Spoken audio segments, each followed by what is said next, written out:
Hey y'all, I'm Courtney. And I'm Sarah. And this is Bodice Tipplers, The podcast where we read all the books we used to steal off our grandmother's nightstands. and then we drink about it. On this episode, we read Anne Rice's The Queen of the Damned. Content warning for this book is basically the same as any Cecil B. DeMille big epic biblical drama. A little bit hornier and a little bit more violent, but it's the same thing. So if you are triggered by the things that you would see in The Ten Commandments or Ben-Hur, this might not be your jam. All seriousness aside, there is extreme violence. There's extreme violence towards men, extreme violence towards women, vampire on vampire violence, really shoddy depictions of people of color.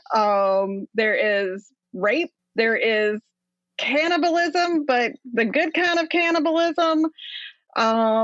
There's bad rock and roll, good rock and roll.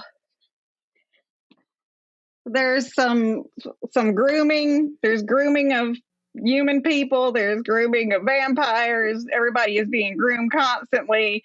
And then there are redheaded Israelis. So take with that what you will. Buckle up, because we are on our second annual Anne Rice Halloween Spectacular. So let's introduce our special guest. Y'all all really enjoyed our Vampire Lestat special last Halloween, so we invited Claire back. Would you like to introduce yourself, Claire? Oh, sure. Hi, I'm Claire Mishker. I read all the Anne Rice books a million years ago when they still felt taboo and everything. I'm a big fan, and I had a lot of fun last year too. So I'm glad to be back. Thanks, y'all. So what was interesting about this to me, I guess we can just give our just general impressions before we jump into what's going on with the book and what it looks like. I was expecting this to be the last good one. No, it was the last one was the last good one. So just to give you an idea before we jump into everything, that this is going to be, it is shaggy. It is unfocused. It is desperately in need of an editor who could stare down Anne Rice, and it clearly did not have that. So yeah, it's not our fault this time. Yeah. I remembered this one being a lot better than it was. And I think rereading it, I just realized that I just really liked the story of the twins, and then what happened with Akasha and Lestat. So my brain really only remembered the last third of the book is what it was. And so the rest of it, I was like, oh, I forgot about all this. Yeah. I liked all this stuff. And, and my husband made the point, and he's totally right, that it's a lot harder to write vampires in the present in a way that's engaging and interesting. So, vampires in the past, that's gold, right? So I really enjoyed all the vampire mythology, all the find out the secrets that you didn't know the last time. And that's always, I'm a sucker for that constantly. If you're going to tell me that we're going to pursue the secrets of the ancients, I'm there for every time. But there is so much else in this book. Y'all are crazy, because all of the things that I loved are the things that y'all are talking about. Y'all need to give me more of that. I knew that was the case. I need some more of Golden Girl Armand being in Miami, that. Marius being pissy trapped in an ice cave. Well, I want those in a different book, though. I like that shit, but put it elsewhere. For me, the thing that I was just about was actually the Lestat storyline in this, because it was all just he was such a damsel in distress, which was kind of amazing, because he was just so wringing of hands and what do I do? So, and he even admitted at the end, he's well, everybody else, he did say I said no, and I'm a good person, but wait, other people said no too. Well, crap. Because this clocks at almost 500 pages. This could have been 350, and we'd have been good. Because there's just a lot of repetition. Yeah. There's just a lot of oh, what do these mysterious dreams mean? Right. And just scenes going on for too long, way longer than they need to. It reminded me of well, maybe this isn't a good analogy, but I had this idea that, like, you know how like really accomplished actors, like they don't have to audition anymore. They're just like, I want that role. It's like Anne Rice is like no longer auditioning, except she's just like, I no longer use editors. Like, she's just like, I'm so famous that I don't pay attention to my editors anymore, and I do what I want. And then you sons of bitches are going to take this whole book. She's like, you're going to take everything I give you. No, I think it is good because, like, I can tell you as somebody who really enjoys speculative fiction that if you look at a fantasy series and book 1 is about an inch thick and book 2 is about an inch and a half thick, and by the time you get to book 8, it is like has to be part 1 and part 2, then you know what happened is they stop editing that motherfucker, and that's not going to be good for the quality of the book. So yeah, what I think was happening here is that she had all this stuff that she wanted to put in, and I understand with every bit that she wanted to put in why she wanted to put in, and I guess she didn't realize at that point you can just write a different book. You can just write a book about Armand. Yeah. Well, at the time, maybe she didn't know she could get it in, right? But she's obviously really attached to some of this stuff. Yeah, so offload it. Just put a notebook, girl. Put Post-it notes in the notebook that say Armand and Daniel ? And then like leave There's that no question later. Mark. It's Armand and Daniel ! Point is what that is. Well, I think that's really exemplified by the title of the book, because like Akasha is like not the main character of this book, you know, and like she doesn't get even as much face time as some of the other characters in the book. Oh, yeah. So I mean, she does get a lot towards the end, but you know what I mean? So I'm like, it just seems like it got out of control, and then she wasn't like, it wasn't like, oh, I should go back and retitle it, or oh, I should break this out. It was just like, this is what's happening. You know what Here you it's go. like. You know what it's very similar to? It's very similar to a Bodice Tippler's podcast episode about an Anne Rice book. So yes. fair. Stops and says, "Oh, wait, I forgot to tell you about Armand." Parallels.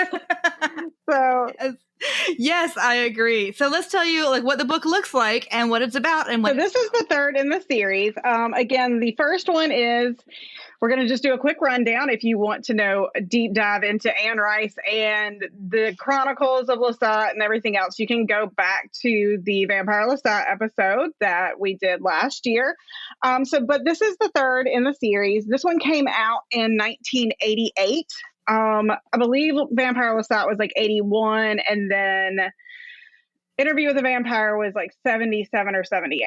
So there's a good kind of like span of time between Lestat and this one. I have my original middle school cover book, and it's in great condition. And I really like this cover. It's the purple one that's got we were talking about just kind of that super fancy like Gothic font with her name and the title with like kind of the gilded gold around, or with the gilded around it. And then Claire's got her original cover too. We were talking about this. Hers is cool as well. Yeah, mine looks different. It's green and just has this tiny little picture with gold around it that looks like the row houses in San Francisco. It's not clear why that's the cover of it, but it's the one. I've had this since the 90s. Yeah. Well, I'll put in the show notes like international covers of this one, because I bet that there's a ton of them. So oh, there's some really pretty ones that look very similar to like the Mary Renault covers, you know, with like just kind of that classic cover with like, you know, artful profiles and things like that. And I think it's interesting because like in the book they do kind of like compare him to Alexander the Great. So I think maybe like some of the covers are kind of paying homage to, you know, her. Because it kind of feels like that. But a feat of mesmeric storytelling, a chilling entertainment. The Queen of the Dam unleashes Akasha, the queen herself, who has risen from a 6,000-year sleep to let loose the powers of the night. Akasha has marvelous, devious plan to save mankind and destroy Lestat. In this extraordinarily sensual novel of the complex, erotic, electrifying world of the undead. Rice's elaborate nightscape is a tour de force. Her refugees from sunlight are symbols of Jesus. All right, sorry. Read this. She's from sunlight. Good for me. But the thing is, there's actual refugees in this book, and they just exist to die. Right. I'm sorry. I'll say whatever. I was just not expecting refugees. Like, no, I think that's great. I love it, and I'm going to keep it in. Okay. Her refugees from sunlight are symbols of the walking alienated. God. Those of us who by choice or not dwell on the fringe. Oh, wait, this one's even better. With the Queen of the Damned, Anne Rice has created universes within universes, traveling back in time as far as ancient pre-Pyramidic Egypt and journeying from the frozen mountain peaks of Nepal to the crowded, sweating streets of southern Florida. Yes, that journey. That's better. It's not like they're like refugees, except absolutely not like refugees. So before we jump into this, okay, so our last Anne Rice episode, I can't believe this many of you people, y'all listened to this thing for 3 hours. So we're not doing that this time. And so instead of that, what we're going to do is we're going to gift our Patreons with exclusive access to Halloween Hangover. We're going to talk about the movie. Yeah, the movie, the one Tom Cruise absolutely refused to be in, the one where Aaliyah just wears jewelry on her boobs. The movie. You can access that. It'll come in November. And that is. I have already placed myself as the Aaliyah expert in residence, so don't worry. Gonna rep Aaliyah. Yes, yes. Courtney will have many notes. She's going to tell us all about, and I mean, we would like to celebrate Aaliyah now that R. Kelly got some small absolutely kind of done to him. So we will do that more fully for our Patreon subscribers, and that way we will not make this show go on for 3 hours, I hope. But it could happen. Who knows? I have a lot to talk about. Our byline will be, Akasha proves that age ain't nothing but a number. So. Ooh. See what I did there? Very nice. All right. There you go. So we can't describe the plot of this in any kind of straightforward fucking way. This book picks up directly where the Vampire Lestat leaves off. The Vampire Lestat leaves off with Lestat waking up out of spite that Louis has written this like book that just kind of talks about what an asshole Lestat is. And he's like, ha ha ha, I'll prove you wrong. I'm going to have a rock band. And in my rock band, I'm going to sing songs about this hot statue chick that I met, a couple centuries ago or whatever, that, we made out once and she let me have some of her blood and now we're connected. But I'm going to do a big concert in San Francisco. And what I'm really doing is pissing off all the undead because I want to have a fight because machismo. And that's where... Yes, his mom, who he also turned into a vampire, shows up, and Yeah, his mom comes and rescues him because, somebody has to. But the thing is, theoretically, this is where this book starts. And this is where this book starts in reality, but it actually takes more than 50% of the book to get back to this. This is impossible to cover in any linear fashion. So what we're going to do, it's a bunch of different viewpoint characters. So it's like Game of Thrones, we're going to take each viewpoint, explain what happens to them. We're going to bring you up to the time of the concert with each person, and then we're going to rate them as to whether or not Anne Rice should have fucking made a different book about them and not junked up this goddamn book with 80,000 characters. And we are going to miss some. I'm sorry. It won't be on purpose, but it's just not possible. I'm going to touch out every one of them. Oh, no, Courtney's ready. Okay, well, we'll see what we say, oh, wait, about. I'm stretching. I'm ready. Doing my stretches. Okay. So it is really hard to kind of parse out like all these different viewpoint characters in their level of importance or artistic merit or whatever. But like one that seems to like make a lot of like impact on people. Like my husband remembered this one too.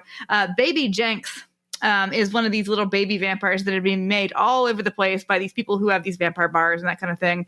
And they're all really into the Vampire Lestat. And she's, they all think of her, like all the old vampires, eventually they talk about her, like what a little monster, like, oh my God, what a cockroach of a creature. She's just like ill-served by the American education and social services industries. She's, she has a bad dad. She has a religious mom she doesn't understand. They live in a trailer and she gets turned into a vampire and she hates everybody. But what bothers me about this through the rest of the thing, and she does get lit up by Akasha. Akasha's walking around killing all the vampires. So she gets lit by Akasha. And so that's what's happening.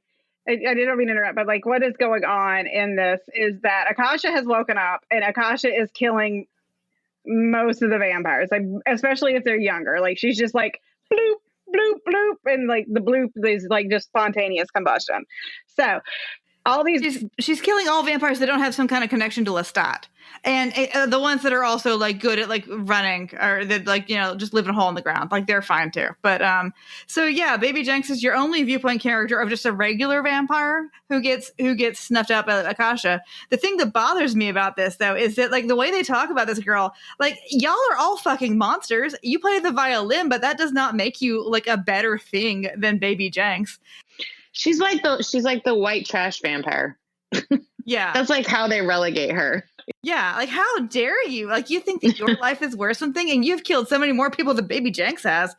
I just don't think that the vampires have a democratic ideal, you know? Like I don't think they're swine. They're swine. And so like she goes back and she kills her parents and she's like, wait, my mom really was just a good fucking person? Well, that blows. And then that's it for Baby Jenks. Yeah. Baby Jenks sees The thing is, that's your only eye on the street. Yeah, she does have one of the more poetic scenes in the book, like when she's destroyed and she she describes seeing like the sort of net that Akasha lays out, you know, like as far as like being connected with all the other vampires. And then, you know, when she's destroyed, that there's that sort of like poetic scene about her vampire soul like going up into ether with all the other burning souls. Like it's like yeah, it was really distressing but poetic. But suddenly, like they're raising the concept of like, is there an afterlife in these books? But it doesn't stick with that at all. Like it doesn't, you know.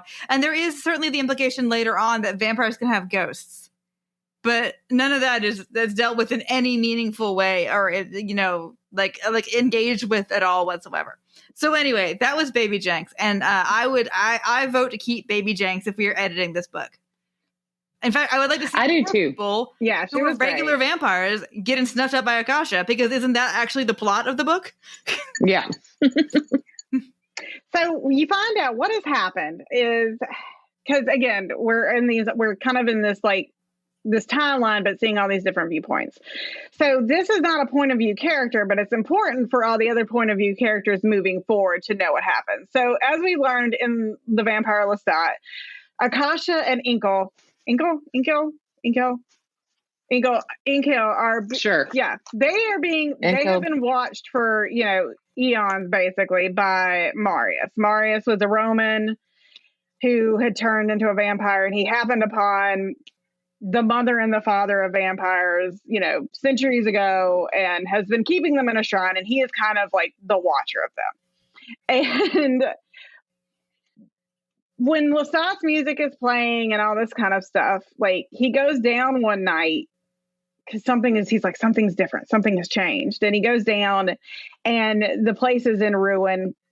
And Inkel is basically like a cicada husk. Like he's just like exactly like a husk of what he was. And he's like horrified. He touches it and it just kind of falls apart. And he's like, what is happening? And he kind of turns around and Akasha's like, hey, and he's like, hey, what?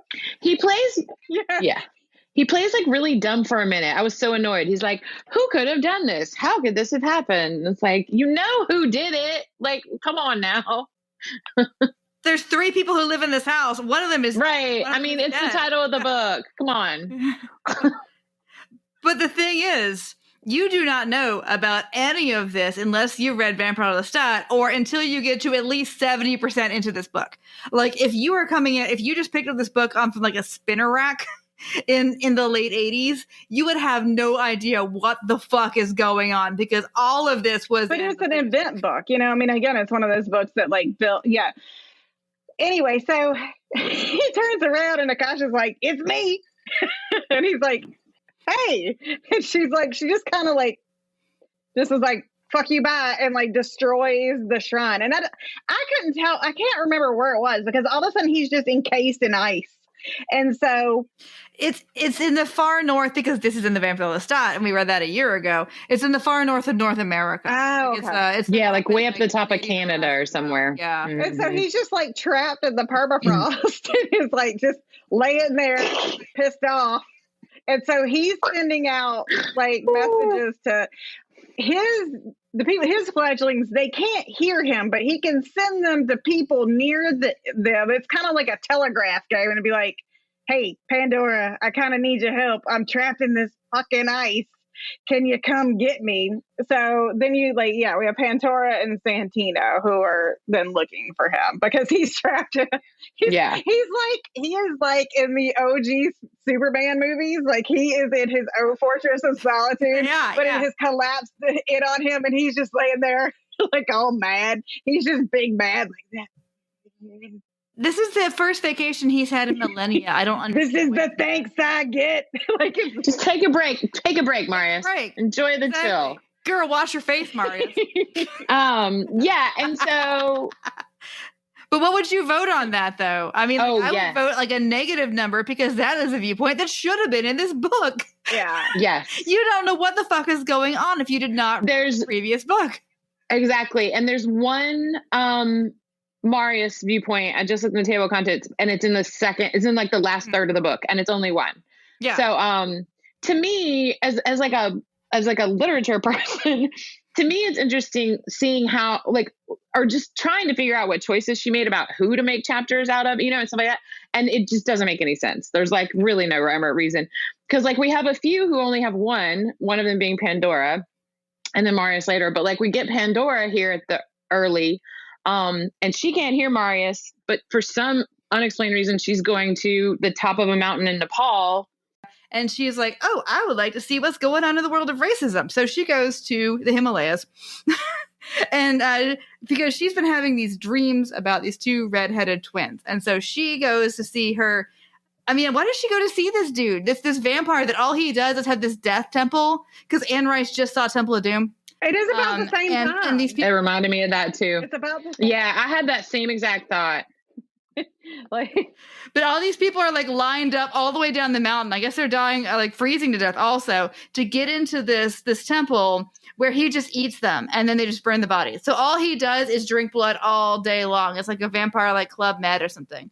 And so he's like, okay, so you want to take a break from that and let's talk about this? Like she didn't know anybody else to call. If we're going to vote on keeping her, I really think that's useless because other than just murdering, like we've said, brown people in Nepal, having them sucked dry by vampires, that section makes very little sense except to just tell you that there's a weird vampire king at the top of a mountain in Nepal.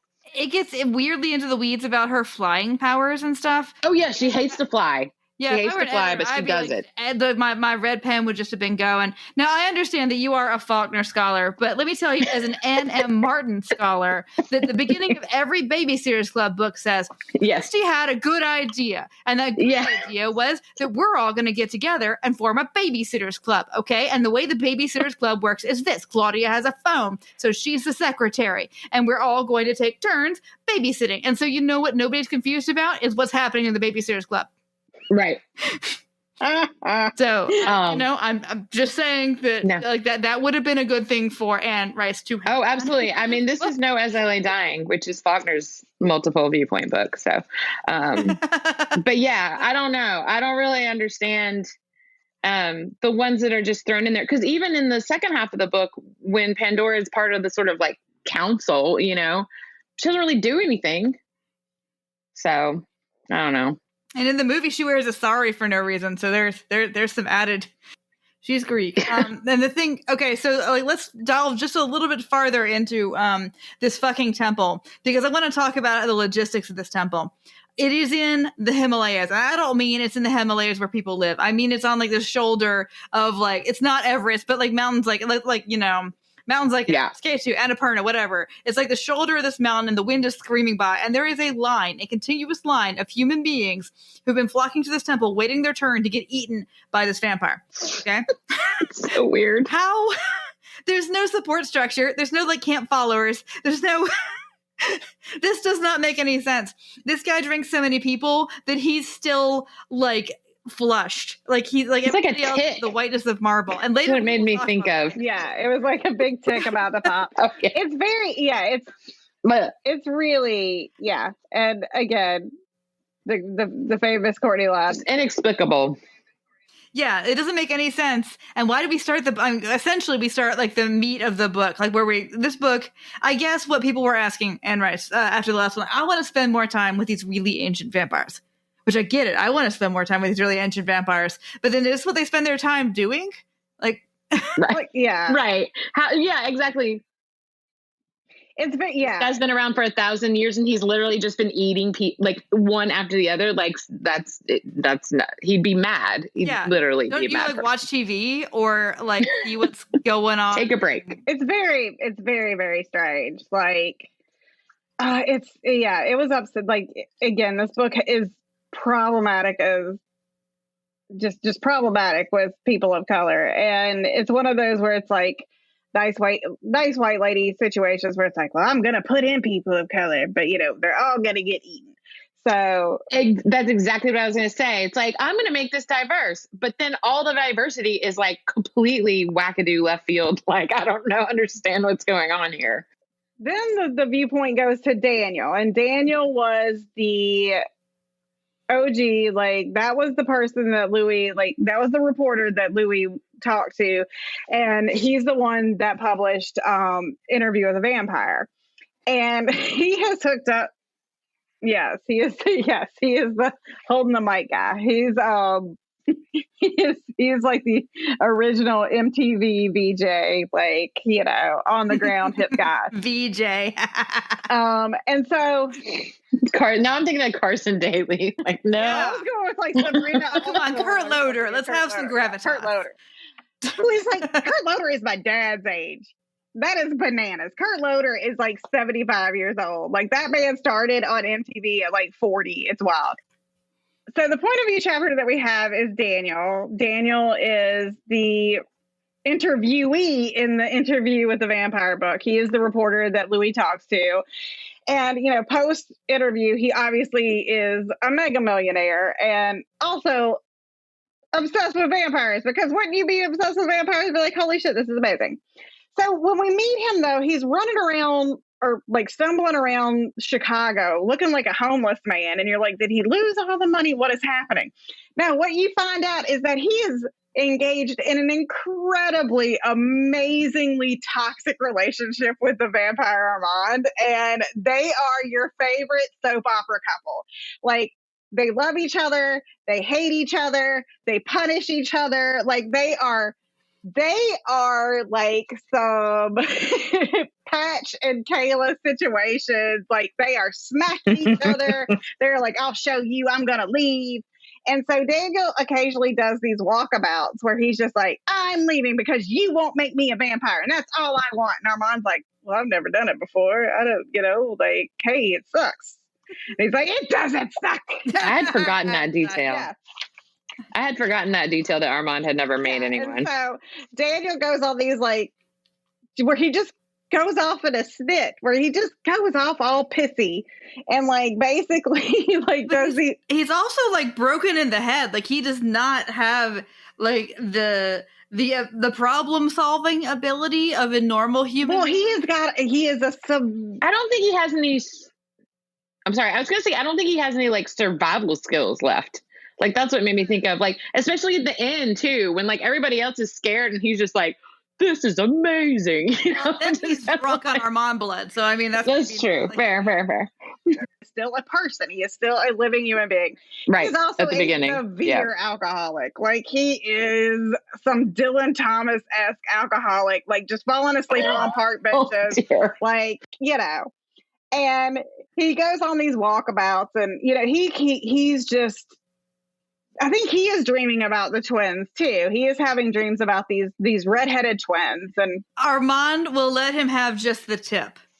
Like, Armand will, like, let him just, like, lick just it is fun. Yeah. And so you find, so that's why, I mean, because he's just a little bit of vampire in him. Most homoerotic without any sex that I've ever seen. Full on, like, pissy ass couple.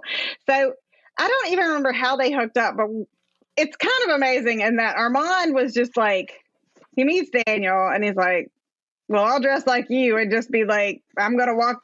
Because it's like at the end of, so the Interview with the Vampire movie, you remember where, like Christian Slater is going to like check out this story, and then bam, Tom Cruise ends up in the back of his car. Like, no, that was all a lie. Well, in the book, that was actually Armand, not Lestat. So, that makes more sense. Daniel I don't remember that. House, like where he was told that these people lived all this time and that they killed Lestat and all that. Oh, that's right. And then there was a vampire there. Well, it turns out that was Armand. Now, how Armand got he's like, last we heard of Armand, he was like a super traditional vampire. He wasn't leaving Paris for nothing, but evidently at some point he got in a goddamn jet plane and, he flew the Concorde to New Orleans. Armand is like, okay, so Armand is the king of this book, because what's happening is Armand's just wearing like polo crew neck like sweaters and khakis and just like, whatever, I'm living my best life. And he's hanging out with, he's a frat boy. He's hanging out with Daniel, and Daniel basically says something to the effect of like, get a job. And Armand's like, I'll show you,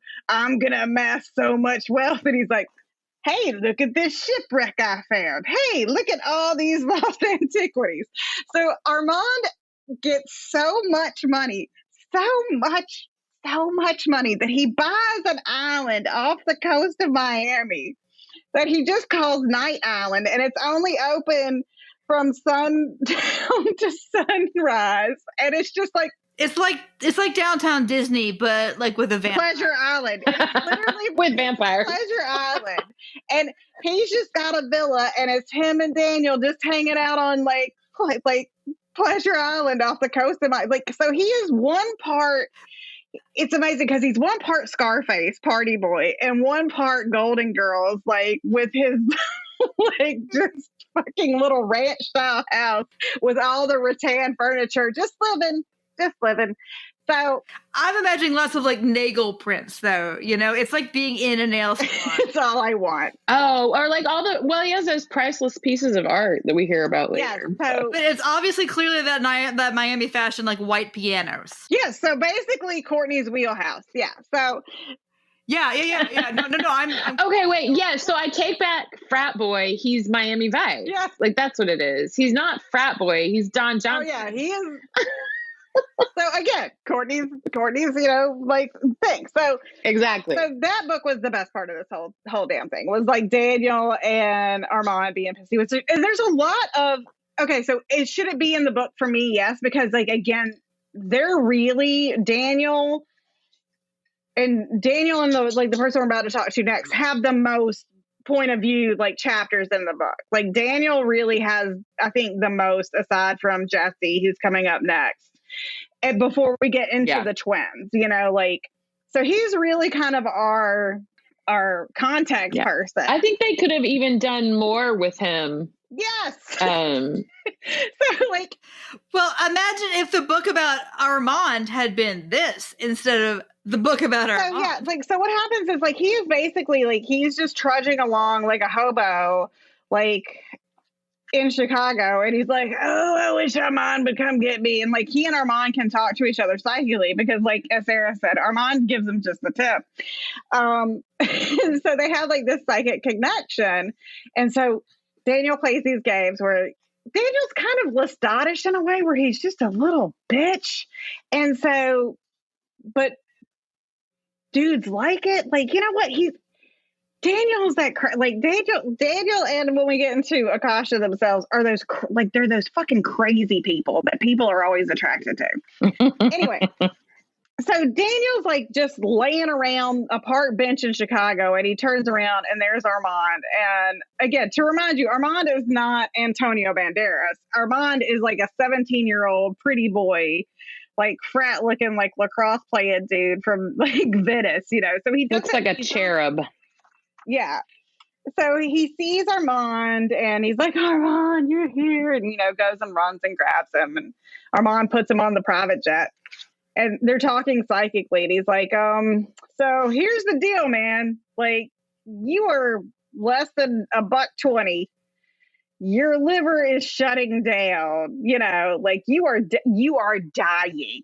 And Daniel's like, well, you know what I want. But also, Akasha is killing all the vampires, you little fucking idiot. So if I make you a vampire, Akasha will kill you. Yeah, like that is Armand's worry. And he's like, I don't care, it's fine. So basically Armand, like that, their point of view before we get to the concert, their point of view ends with Armand finally turning Daniel, his first fledgling, because Daniel is literally dying on a plane from like just being an alcoholic mess. Being a drunk, yeah. Another figure we get here early is Caiman. Yes. Caiman, right? Which at first I was like, and he is, we find out, one of the ancients that was created at the very beginning. And he has like, the first brood. He's really connected to, he was the first one actually made after the king and queen. And then terrible things happened that we don't necessarily have to talk about yet. And had to do with the red-haired twins. But I just wanted to say about him that in his first chapter, like, first of all, again, it's been over 20 years since I read this, so this isn't very surprising, but I had forgotten about him completely, pretty much. So I was just like, who's this guy? And so his first chapter, I was like, oh God, because we just had like Pandora nonsense, the archaeologist sort of nonsense, like all this stuff, and I was just like, oh, here's another just like one-off. Who's this rando? Yeah. Right. Who's this rando? And then like as later in the book, when he gets more developed and more attention, like I really liked him, which is really interesting because he does one of the worst things in the book. But I really liked his development as a character. So on one hand, I was like, okay, here's one that she did right, sort of like through the thing.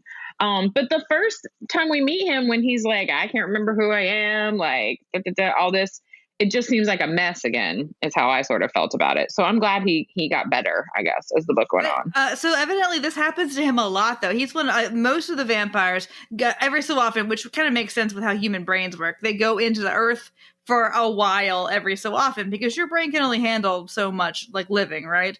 And then back up, and that way you can be your grandpa or your grandma or whatever. And so he's used to not knowing what the fuck happened. Like, this is a completely normal thing for him, is that like, oh, well, we'll figure this out. Yeah. All I could think about was Caiman. Like, whenever he came on to whenever his point of view chapters came on, is the Three Dog Night one is the loneliest number because he's just like the loneliest vampire. He just wants a friend. Yeah, he just wants companionship. And like you said, he just wants a friend. The scene where he's like trying to meet those young vampires, like in Greece, and hello, fellow kids. Yeah, well, no, but then he's talking to them, and then like one of them like literally explodes, and he's like, "Oh shit, did I do that?" Like, and then realizes it's not him doing it. It's I don't know. He was a really, in spite of all the things that happened with him, he's a very sympathetic, like, well written character to me. Yeah, I think so too. He could have easily been his own book. Yeah, I just flipped to his first section, and this just caught my eye, that he recited the rhyme of the Ancient Mariner for them, or sang songs in strange tongues, which they loved. Like, what? Who's reciting the rhyme of the Ancient Mariner? That's terrible. That is a long-ass book. You start at the beginning of the night, and we're Caiman. He's like, if this makes you happy, I'm going to recite this long-ass poem for you about an albatross. Get ready.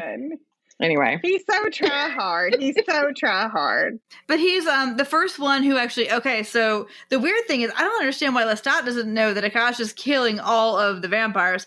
But he's the first one who actually understands what's going on because he's the first one to see her burning all these vampires to death and lives. So it's not just people who are associated with Lestat, even though everybody says that later on in the book. I guess, but he's very well. What they say. Well, I think it's also because she cares about him. She cares about Caiman, so she saves him. They say it's the people that Lestat cares about, but it's either or. It's either the people that Lestat cares about or the ones that she can't fuck with, because there's like a few that she can't just explode. And oh, that's true. She probably can't kill him because he's almost as strong as her. She might not even know where he is just because she made him. There's the first brood that she can't mind meld with, And then there's other ones that like she doesn't fuck with that are for Lestat reasons, but also some that are kind of like ambiguous why she doesn't fuck with them, you know? So I think this could have been a really tight, really great book if she had an editor, because like basically this whole book, like if she'd listened to her editor. Yes, like it's really world building and like it's kind of amazing and like the rules and how things work and that kind of shit. But the things that are so strong in it are incredibly strong, and the things that are just like detritus are just so, you know, take over it. Annoying. Yeah, they are so annoying. Is it an obnoxious experience to read this? Well, what's so weird is like, honestly, really is, because the stuff is good that you want honestly, more of it. I think if it had been cut down by like 150 pages, this would have been masterpiece stuff, because like this, it's so good, and like everybody's section, with the exception of like one or two, has really strong points, but it's just it's like it's just too much though too. Like, if you were to ask her, okay, I would like you, Anne, to draw me a storyboard of the plot of this book, like not all the characters you like or whatever. Draw me a storyboard of what happens in this book. And then she would have drawn a storyboard that did not have most of the book in it, you know? Yeah. And that's the problem with this. Exactly. And like Jessie is a big one. Yeah. And that's the last sort of one that we haven't talked about, because I mean, I don't know, I'd be hyperbolic. Maybe 75% of that first Jessie section might not need to be there. You know, like all we need to know about Jessie is how she's related to the current pertinent story.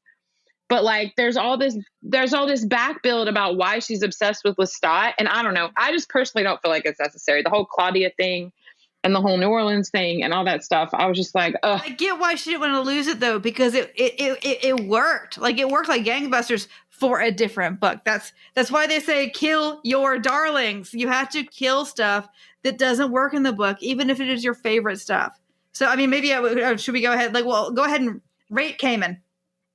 Oh, I totally keep Caiman. Again, I would make attention to him more regular, because he only has that one section, and then everybody else just talks about him. So like, I don't know, I'm trying to force structure on the book that isn't there, obviously, but like, I want more from his point of view instead of just being like, here's your introduction to him, and then now everybody else is just going to talk about him instead of like being from his perspective. There are a certain number of people in this book who were there for the events that actually mattered for this book thousands and thousands of years ago, and he is one of them. But after he talks that one time, you don't get his actual perspective on any of it, and you kind of feel, which is kind of probably a disservice to him, that he's like whistling through the rest of the book like, nobody kind of talk about how I raped everybody. You know, like let's just ignore that. Here's all Caiman. It was weird because I thought his stuff was really like powerful, but I think like, yeah, it was just, it's needed. And like, you know what he is? What she managed to do really well with him and his character is like, he's Mr. Context. Like he's Mr. like, hey, I'm giving you all the context shit, but she made it engaging. Like it wasn't just like, you know, where it's always just scientist guy sitting down and telling you the thing. Like his context was great, but I think it could have been, again, like we said, it could have been tightened up. And I do agree, Claire, and we'll jump into her now, like Jessie. Well, one more thing about Caiman that I would like to point out, though, is that because he is only a viewpoint character in the beginning, you don't hear what he has to think and feel about any of the stuff that comes out later in the book. So like they're talking about him. Literally, they say his name all the time when the actual, like when they say what really happened way back in the past. And they don't ever show you from his perspective what. I don't know. I felt like he was such an emotive character though, that like, I mean, again, I'm not arguing that this book is hot nonsense, but like, you know that Caiman feels like dog turd about everything, because Caiman is like Morrissey before he got racist and terrible. Like he's just all like, you know, like I just wanted to point this out because I felt like the table of contents was misleading, and here's why, because I just was flipping through the book, is that the whole All Halloweens All Hallows Eve section that is about the concert is split between Daniel and Caiman and Jesse. And like, that's not in the table of contents, which that's what I mean. Is like, why have a table of contents if you're not going to have a complete table of contents? So we do get his point of view again, but again, it's used in this other weird literary plot device way to like bounce back and forth. So anyway, necessarily remember, like his memory, like we said, is super sketchy. But when you're sitting there in a room and somebody's telling a story about you, like, don't you want to kind of hear, like, you know, that person's point of view? Yeah. What was it like to be the first vampire, ever made? Ever made? Because the first one happened, the second was made, and then the third. So you're the third vampire. Like, so what was that like? What happened? What did it feel like? Like, you know, did you want to do this? Everybody talks about him, but nobody. He's Captain Contact. Like, that's what his. They don't even talk about him being made. Mm-mm. Yeah, he gets made off screen, which is weird. Yes, like how do they just know what to do? I would like to see a Caiman book. Yeah, I would like a maybe there is. I don't know. She's written like 45 of these, so there's not. I looked through them. Okay. Anyway, so Jesse, we're on to Jesse, and I think we all have like diverging viewpoints on the Jesse story. Like okay, so Jesse is this she's this redheaded magical girl that. Jesse is, if anything can be said to be the plot of this book, Jesse's story is the plot of this book. And she is an orphan with suspiciously red hair, because everybody knows that red hair breeds true, like, I don't know, the devil's mark breeds true. She's a magical she's a magical redheaded girl. And so she is an orphan. Her parents were killed. Her mom was killed. Her mom was a teenager. Her mom was a teenager that got pregnant, and she dies like in a car accident. She's a family orphan.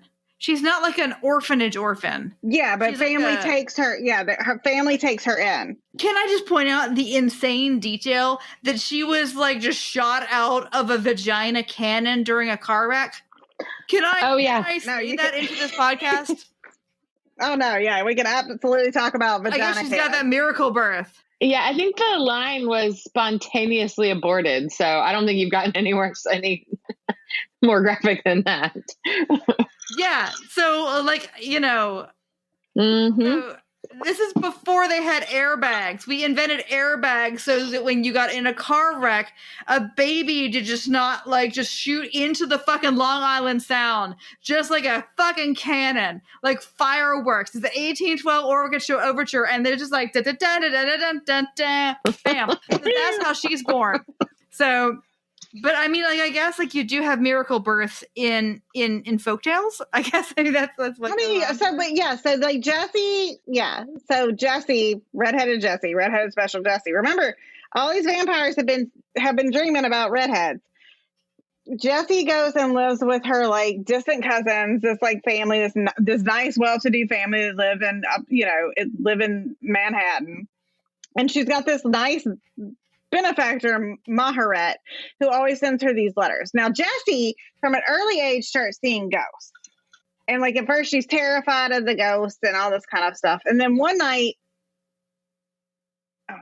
does she see her mom when she's very, very young, or was it when she was a teenager? It was when she was a teenager. The first thing that she sees, which I think is cool, is the ghost of a building.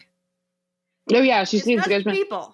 Yeah, like she sees buildings too. Like that's cool, right? And then not fits into this fucking book, but it's cool. Right? Yeah. Well, I mean, it'd be cool if they like attempted in any way to explain what ghosts are. Like, you know what I mean? Like, why would a building also have a ghost? Oh my god, it's like an echo. Is it like a fine? It's like right? Is it the thing? Right, but you get the impression it's not, because later on they tell her you're gonna stop seeing your mom. Well, Jessie is super magical girl, and like. She ends up going to all the fanciest schools, and, you know, she's an archaeologist and doing all these amazing digs and like working. Bitches low key working at the British Museum, just working at the British Museum. And like in her, mid-20s? The kind of job that you work for your whole life. Yeah. Yeah. Then she gets like picked up by like the secret society. But before that, she goes to the Sonoma house. And Sarah, you can talk about the Sonoma house. Yeah, the Sonoma. Okay, so Maharet, who has already sent her letters and stuff, and she's her aunt, and this is the luckiest fucking orphan in the world. She's an orphan, but she's not an orphan. She doesn't have any of the deprivations an orphan has. She always has a family. It's just that she had to get vagina gunned into the world. Like, that's the only... What the fuck? Anyway, so she gets taken, and she to all these different places as a child, to all these different places where her family lives, and it's always these houses that are incredibly wealthy but full of love, and that's awesome. But like, where's the conflict here? So she goes for a summer to the Sonoma house that her aunt Maharet, who is the latest in the line, ha ha ha, if you've ever heard any vampire book ever, of a lot of Maharets. And it is the most amazing house you've ever heard of. It's in like a redwood grove. It's all glass and shit. It is amazing. Built into the mountains, into the hillside. Oh my God, I want it so hard. It's like the Cullen house. It's like the Cullen house in Forks, Oregon. Yeah, that's like in a hillside. Sorry. Anyway. Unfortunately, yes. So, yeah, so she has vague memories of the summer she spent there. I assume because she was drunk all the time. I mean, I get it. It's a lot of wine. But, like, Fair. they did remember, essentially, is being groomed by her aunt. She remembers being kind of slightly inducted to family mysteries, but like just a little bit. Like, because Maharet is kind of the family historian, which actually in real life means is a really fucking boring genealogist, but in this is exciting. And and that she has a vague memory of going down too far in a stairway once and something spooky happened. Now, the spooky thing was not that her aunt was kissing her on the lips. Like, that was completely fine. She was good with that. But that, like, there's something happened that she doesn't like to remember. And then she was kind of told, like, yeah, you can't come to our reindeer games anymore. It's like a cold comfort. It's a cold comfort farm situation. Like, I love cold comfort farm. Something nasty in the woodshed, but something untoward on the balcony. Mm-hmm. But so there's all this kind of business about the people she meets. And of course, you kind of realize that, like, you know, once you're given enough clues that you know some of these people, right? That some of these people are vampires you've met before. That Male is there, and, you know, who made Marius. So, and, you know, because you have two brain cells to rub together to start a fire, you can figure out that Maharet is not more than one person. Maharet is one vampire. Obviously. So that means that one extremely ancient vampire has been macking on her descendant who was like, what, 18 tops? We're going to say 18, maybe not 18. And, you know, was giving her the tip.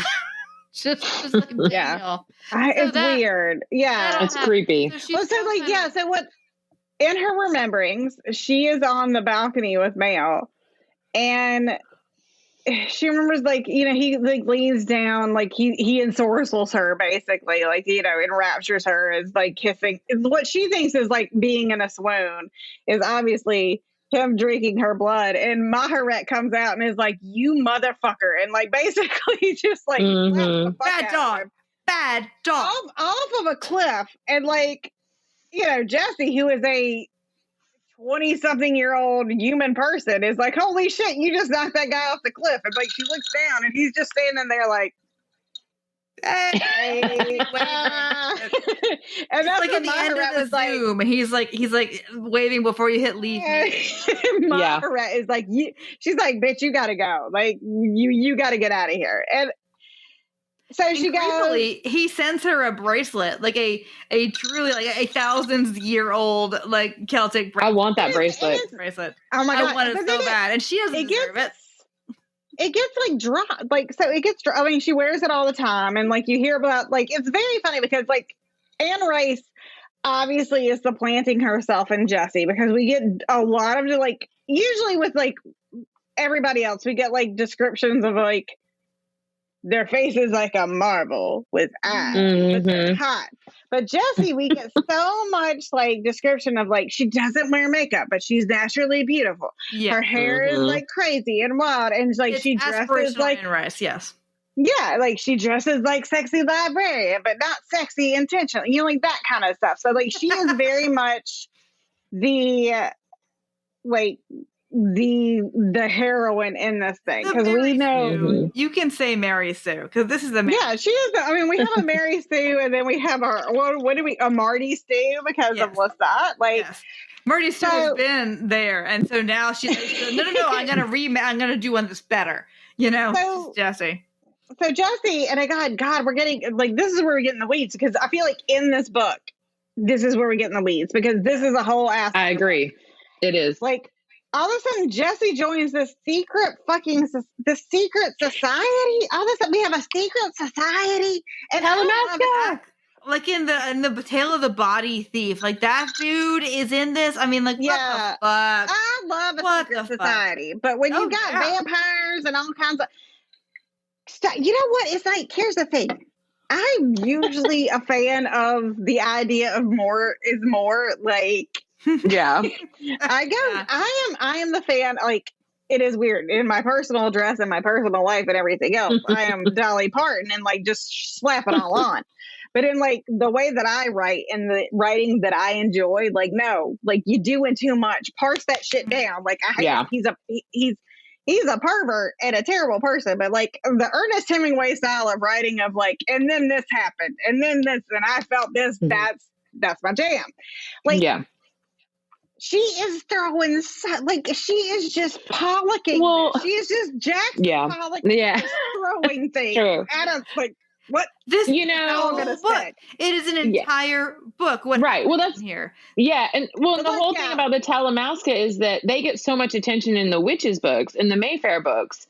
I mean, they're intricately, they're like essentially involved in those tales, so that like, you have to believe if someone's a fan of Anne Rice and they're going to read her other novels or at least look into crossover, she doesn't need to spend that much time with them here in this book where they don't even have any business. Like, it doesn't have anything to do with it. Like, it's just madness. She did not want to cut. Okay, so there's a part in this where she goes as part of the Talamasca, which is this sort of like the people who keep tabs on paranormal phenomena in the world. And it's like if Mulder got to form a secret society. Yeah, but joined like the Nice Templar. So like she goes and she's assigned these vampire things, and okay, there's this good business, and I get why she didn't want to cut it because it's New Orleans, and they're like, okay, vampires are real, and she's like, what the fuck? No, vampires are fucking real, bitch. Get with the fucking program. Here's some paintings. It's got Armand in them. Get with it. Vampires are real. So that means that if we send you on this fucking vampire job, you had to follow the rules. And she's like, I don't follow the rules. No, dude, you follow the fucking rules. The rules are you stay in a hotel by an interstate that's a Motel 6. You have to place leave. In the world. You have to leave New Orleans to go to Baton Rouge every night. Like, in other words, you had to go to the place where you can least imagine a romantic vampire. You had to go there every night because otherwise, you know what's going to happen? You're going to get bit. So what you're going to do, you're going to investigate this interview with the vampire bullshit, but you're going to do it in this way that, quite frankly, they have safety rules. It's like stuff for the Talamasca. And she keeps, of course, immediately avoids the vampire rules. And it's a good stuff, though, because she goes to the house that was Louis and Lestat and Claudia's house back in New Orleans. And Claudia seems to be haunting it. Like, and it's legit. So what she does, she immediately buys it. Like, what does that cost? And the Talamasca's making bank on that now, right? Buys it, and then she like does this work in it, and it gets creepy. It gets legitimately creepy, which these books are not in general. There's no horror in these books, but this is. And she finds like a little secret compartment, and she finds like a Gabrielle's doll and journal and stuff. Claudia's doll and journal and stuff, and it's good, but it doesn't serve the plot. So, But then later they walk that back and say that she just imagined seeing Claudia. Like, yeah, and see, that's exactly what I was going to say, Courtney. Yeah, is that I'm still not clear whether Claudia is actually a ghost, or because in my notes I just put vampire ghost ! Like, what? Or if like Jesse's psychic abilities got so sort of enthralled with the situation that she sort of made that thing happen. Like, it's not clear, but it was certainly creepy as fuck. Kind of felt, it was creepy. Yeah. It felt dangerous. Oh, she had to get out. It was creepy. And like, and this is what she does. Like, Anne Rice will write one hell of a scene in every single one of her books, because go back and listen to our previous episode, the Vampire Lestat. When Lestat visits the crypt with Akasha and Cal, like, that's so creepy. And like, this has that same kind of feeling to it. But like, largely, so much of this was just like dead. Like, it was just, I mean, it's very entrancing. It was very enthralling. It was very whatever. But like, for me, like, Jesse, all you have to do is be like, hey, this is a descendant of so-and-so. Like, Yep. Exactly. We didn't need 100 pages devoted to like. Well, I don't want to say that every scene in every book should be devoted to moving a plot forward. That's how you get like a 200-page tight-ass Harlequin. And like, you have to do that. You don't have to do that in every book. However, in this book, if they had put a Harlequin editor on this shit, yeah, I mean, like, they needed somebody who knew how to put out a 200-page book and how to bully the author into saying, into not fighting back, because that's the problem with this. Yeah, well, Jesse's section ends at page 194, which brings us to the concert, and that's 50 pages shy of half the book. We're not even to the concert yet, and to like the life-altering shit that happens. So yeah, it's that first half of the book is confusing and weird. But so that's half of the book. That's the part of the book that happens before the book starts, because the book starts with Lestat saying, "Hey, remember me? I was at the concert." Yeah. So now the book starts. Okay, that was all prologue. Prologue to this point, and all of these people then, and I don't think they do anything. Wait! I could segue it in to be like, the past is prologue. It works on so many levels. It works on good job. Good job. Yay. Okay. So what happens now is we have worked our way up to the present, and it is the concert, and all these people are maneuvering around and looking at everybody else because all the other vampires in the world are dead. So these are the vampires that are left. Yeah, the vampires that count are there's like one. There's still the sort of smaller group that wants to kill Lestat. Yes. Yeah. And then all the big dogs from the previous book, they had a plan, and so Akasha hasn't gotten there yet. So right. A whole plan to kill Lestat. What they're gonna do is publicly dismember him for the world to see. So, and they're just rando vampires. And weirdly, there's not a viewpoint character within them. You would think that you would want that, but no, never mind. Because Anne Rice honestly doesn't care about this part of it anymore. She's decided that was in the last book, whatever. Unfortunately, one of those people literally dashes Jesse's brains out. Yep. Oh, it was wild. Like, all of a sudden she gets pushed. Okay, so yeah, every single one of our point of view characters, with the exception of Marius and Pandora, and Santino. Santino doesn't. Is not a. He's just. It's Caiman and Daniel and Jesse we get in this section, and it's like Caiman being like, "I still want Mail friends." was there too. He was there, but he didn't get a. He didn't get a section, but he was there. Yeah. Armand and Daniel went to the concert. Jesse was at the concert. Mail was at the concert, and you get the feeling Eric is there, but Eric's so boring. Who the fuck cares? So Jesse, Eric is with Maharat. He's all worried through the whole thing. Like, was I just not killed because I was with Maharat? Oh yeah. Jesse is still okay. At this point, Daniel is a vampire. He's he's brand new baby vampire. Everything's beautiful and amazing, and he's like, yes, he has gotten stoned for the first time, and he is into it. Jesse is still a person, but she is on the beat reporting. She still doesn't know if vampires are real, so she is pushing big dudes out of the way to get to the front of the concert. She is fighting the mosh pit. She wants to lick Lestat's nipples. Well, she basically does, because she just throws herself onto the stage, and Lestat's like, "Hey, Jesse, I love you." And she's like, "I love you." It's amazing. So, and then she gets removed from the stage, and that's when. So after the concert, Lestat is during the concert, they're attacking Lestat. during the concert, and it's just that the people who are there just assume that this is part of the concert. Well, Lestat is The Vampire basically, Lestat. Yeah.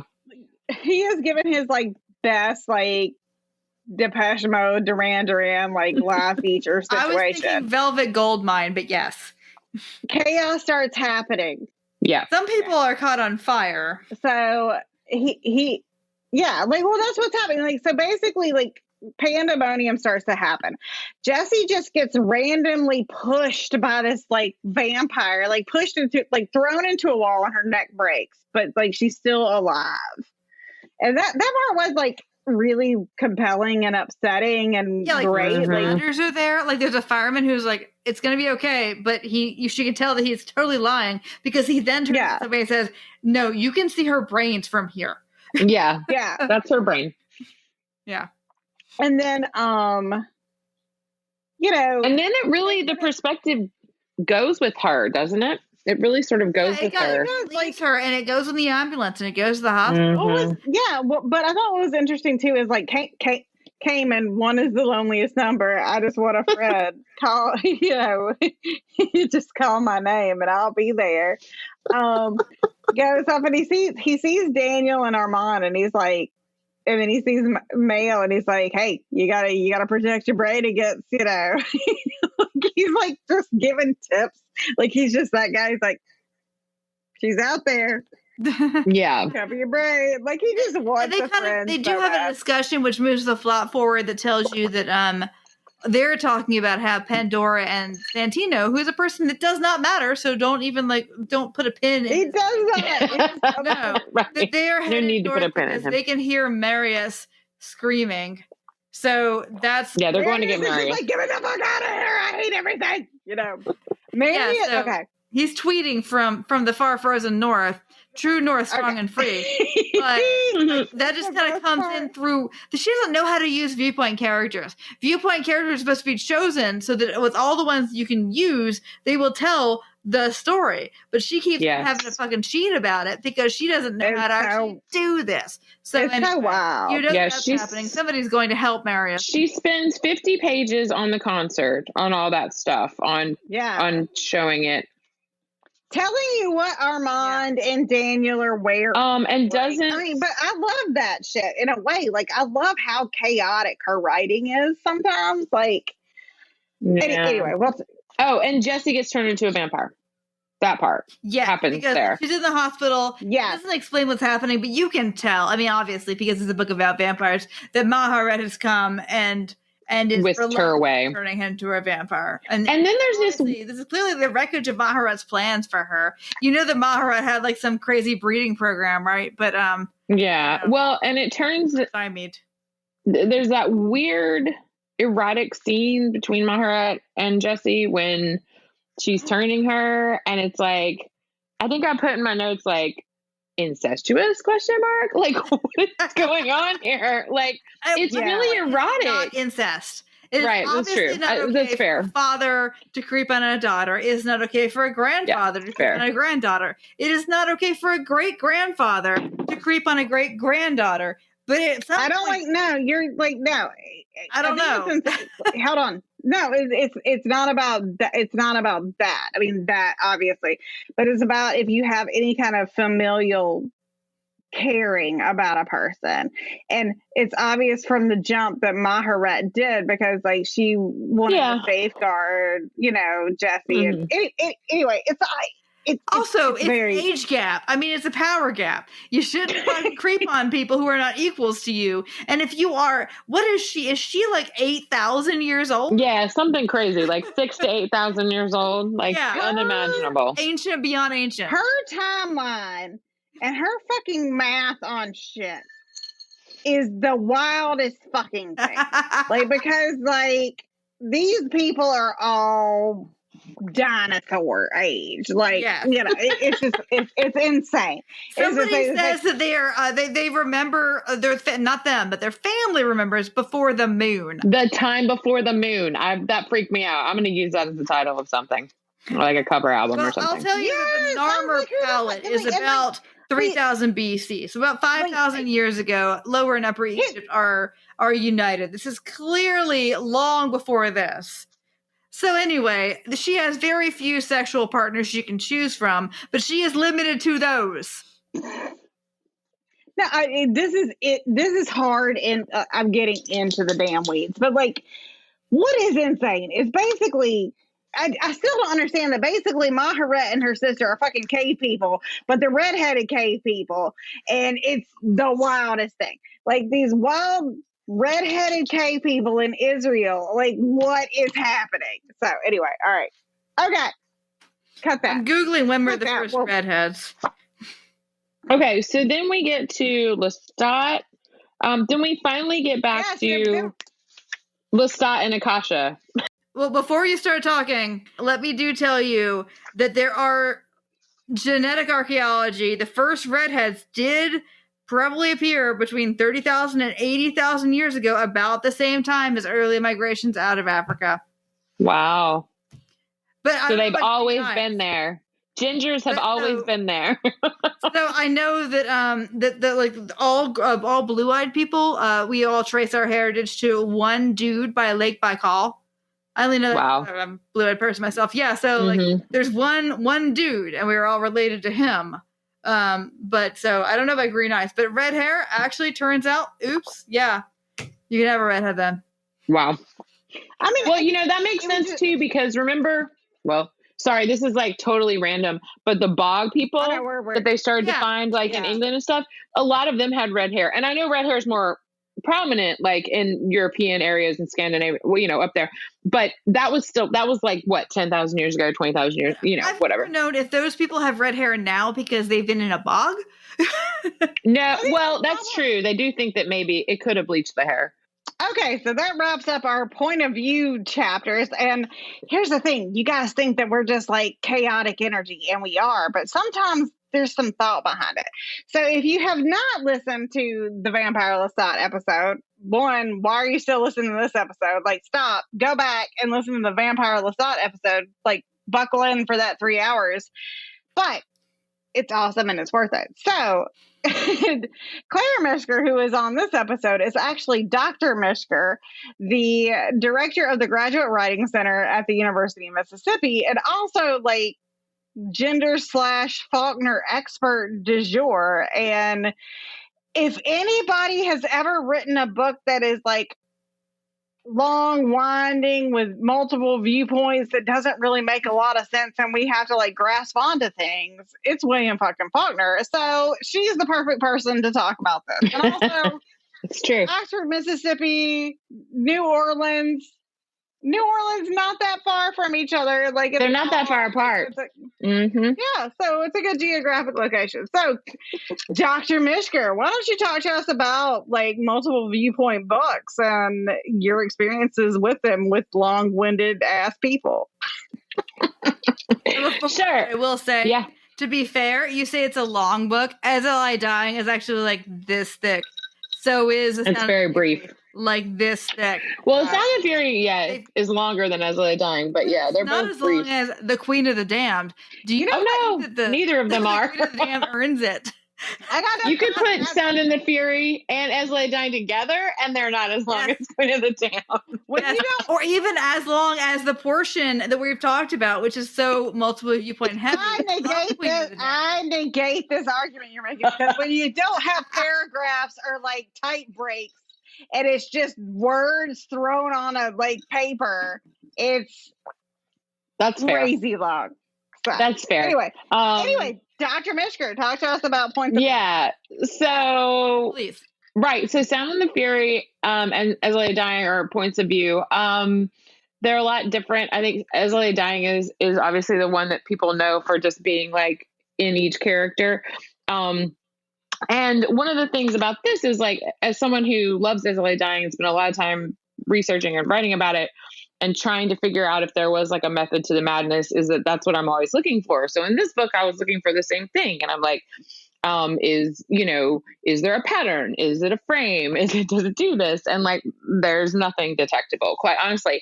But so sorry. I mean, I'm not going to write a dissertation on Anne Rice necessarily, but I still think, I mean, like the attraction of multiple points of view and doing that is that you just get to inhabit these characters without necessarily needing like an omniscient narrator. You can just have the in the moment, perspective narrator of each character. And so it does allow some really interesting things. We can talk about this more as we finish the book, our discussion of the book. But one of the things is there are some really interesting literary things about this particular book to me that is, even while it has the multiple perspectives, we have been told at the very beginning that it's all been written by Lestat. So we still have this like unreliable narrator person who's like, while I'm not going to be the first person all the time, I am going to write the other people's sections as they told it to me. So it's on one level, you could talk a lot about, just sort of the layers of narrators and things like that. But I think the best thing to think of from a multi-perspective kind of book is just what it is just that you get to have different narrators and different perspectives. And it doesn't just have to be like first person or third person or whatever. So I think what's really like a really interesting question that I want to ask you, like we're getting into this very formal thing, but so there's a lot of, well, again, like what Sarah and I deal in most of the time is romance, and like, everybody is all the time with romance. So one of the things that they're always about not taking it seriously is that a lot of times in romance novels, there are multiple points of view. And you hear all these critics and people who are like, multiple points of view negate a book, blah, blah, blah. Like it's, it's sloppy writing. So like, I find it interesting because especially like if you look at Pulitzer Prize winner and Nobel Prize winning authors who have done like, Nobel Prize winner. Yeah. Like, well, I think that, I don't know if this is necessarily what you're asking about, but what I would speak to is that, when Faulkner is writing and all of obviously his contemporaries and things like that, it's the modernist period of American, specifically American authors, and they were experimenting and doing these kinds of things and whatnot, like what Faulkner was doing. And then we got into postmodern, which everything went, it was like, do whatever you want, be crazy, like we don't even need narrators anymore. But anyway, but there was a real, like, sorry, some postmodern scholar is going to be like, that woman is crazy. Yes, but postmodern scholars were huge fans of our podcast. They wait with bated breath for every new episode. That'd be amazing. And they write the meanest things on our YouTube videos. Right. You make stickers out of it. Yeah, but I think the romance that you're talking about like does stick to the traditional because it's traditional, like with a capital T, it's like things that people are familiar with and they know and that kind of thing. And yeah, if you don't think about all the experimental stuff that happens with narrators and voice and things like that in the 20th century basically and forward, then it is very traditional to just say, here you have a first person narrative or you have a third person narrative. And then I don't know. I feel like I got off track, but I don't think it negates a story to give multiple perspectives. I think it actually broadens the story and makes it more interesting and all of that. Yeah, I don't know. I'm done. I would like to kind of delve a little bit more into that because I've been thinking while you've been talking about I really did not like SLI Tying. Although I could tell that it was clearly a great book, but I just didn't like it. But then I was also thinking about how what's different between how Faulkner does this and how Rice does this is that, like the simple idea of multiple viewpoints is that people know different things. And then the more complex and more interesting viewpoint is that people are a different way. Yeah. So everybody's read like the first part of Sound and the Fury and threw it down on the floor. But it's a mistake to me because that's the interesting part to me. But so I think the one example that kind of disproves that she could have done better. All these people, and some of these people are 6,000 years old. Right. Okay? Wouldn't your voice be different? Wouldn't your thoughts be different? Not just what you know and the things that your experiences, but wouldn't you experience them in different ways if you were 6,000 years old, I thought I could imagine a person who thought differently, who was all the same age as him, right? Right. Except for, I'll haul back to my girl, baby Jenks. Mm-hmm. So that's a person whose viewpoint actually seemed different. Like it seemed venial, and it seemed, it was very, it reminded me very much of like Poppy Z. Bright, which I think Poppy Z. Bright is sort of like answering Anne Rice. But so I almost think that Anne Rice thinks when she's writing like the baby Jenks character, she's writing a novelty chapter, right? But to me, like that's the one place where she manages to think of herself as thinking in a different way than Anne Rice thinks. I think you can tell completely. The voice of that chapter is different. Some of the diction of that chapter is different, or that moment. I mean, it just seems like something special in the midst of like all the others. And my husband remembered it, and he didn't remember like most of the what happened specifically in this book as opposed to other books, and but he remembered. Oh yeah, baby, like what's her name? Like yeah. So I mean, like that's one place where she actually does try to imagine like literally a different mind. Yes, she generally does not. She does not. Would not Muhammad be an incomprehensible human? She has been awake through the century. She does not go into the earth. She is literally an awareness that has been aware for, let's just say 6,000 years. Let's go with that. I mean, like, oh God, we're getting so, like, this is such a, I don't know where we're going to put this, but like, I think, but Muhammad or Maharet, like sorry. She says very similar names. Sure. But she says specifically like what keeps her sane and grounded. Like I think, and again, God, we still have to get in the second half of the book, but I think what's really like I think what is interesting in Anne Rice and this book and talking about this book is like reading this book. Here's the thing. Reading this book, just if I'm just reading it, it's a hot pile of garbage. It's a hot pile of garbage. Fair. But here's the thing. Yeah. Talking about the book, shit is really interesting. Starts to like line up and like make fucking sense. Like one of the things. Are you suggesting this book is an exercise left up to the reader? Okay. So like, okay, Claire, you talked about at the baby Jinx chapter, the net that came down. Yeah, that she saw Akasha. That net. That net is brought up again when Akasha and when Amal. We haven't even gotten to fucking Amal. Amal, none of that. Oh, you're right. When he included yes, it's the same thing. And so I think again, it's really because again, it's hot garbage, but maybe it's not. It's I think we're all talking about the same thing, but Courtney, you earlier said something about world making, and I think that's really important. I think that's exactly what Anne Rice is doing here. Which anyone who loves any kind of fantasy or science fiction or anything, any kind of supernatural stuff loves world making. I mean, how can you not? Right. And that's absolutely what's happening. But, and I just thought of this, so I may not be too clever, but this novel does a crazy thing where it has the world making, and then it has Akasha trying to undo the world, basically, unmake the world. Yeah. Which is baffling in the same place.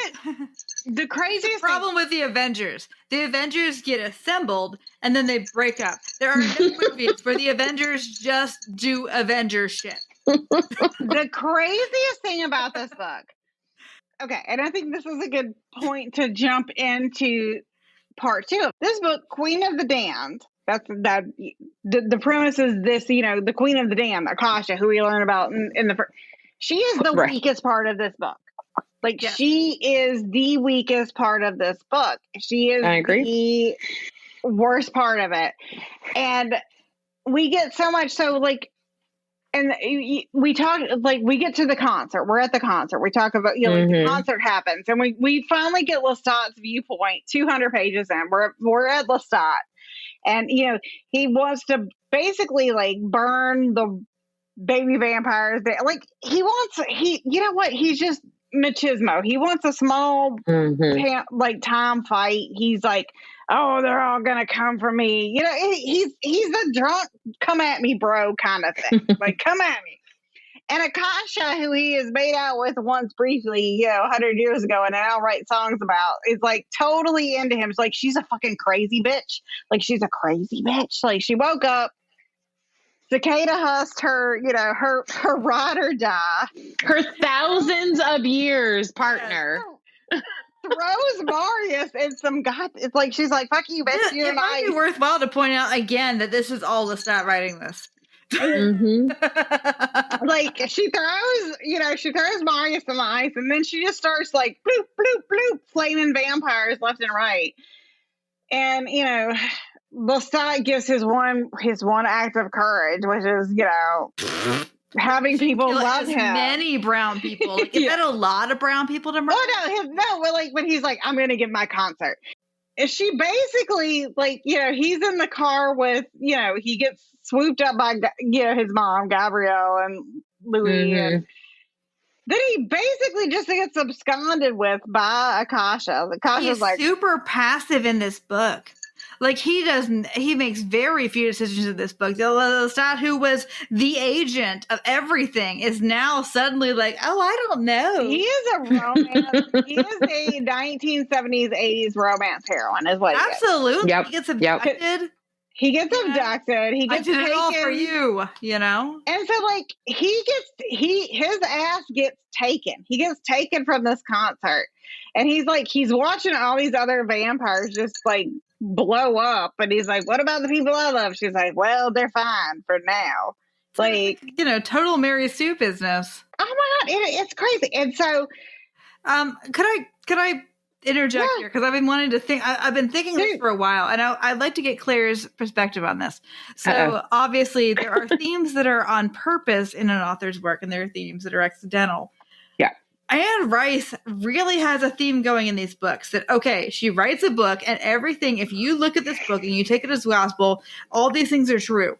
The next book, guess what? Bam! None of those things were true. That was all a lie. So that's what's happening in this book, as it happened with the Vampire Lestat. Like, so Lestat, it turns out, is actually like, in my story, I'm the good guy. I'm the cool guy. So in this story, like, previously, like, Akasha was like, Lestat thought maybe she needed to be rescued, but I don't know. She's completely impenetrable. She's like a thing I don't know anything about. And then in this story, when she becomes a person you know something about, she's not somebody who needs to be rescued. She's uber Karen. Like, so what is I know, like, we can talk about the death of the author or whatever, but this really does seem to be a thing that Anne Rice does all the time, is that she turns over the last book. So Lestat in the last book is super active. He is the 100% agent of his own destiny in a million different ways. He overturns all these vampire covens. He overturns the way that vampires do and are and all this stuff. And then boom, in this next book, he is a fainter, and meanwhile, Akasha is like, uber Karen. And then we have a bog witch coming out that we'll talk about later. Yeah. See, I don't know. I don't know. Anyway, I already said it. Like, Lestat is the author of this book, so take that with however many grains of salt you have to take it with.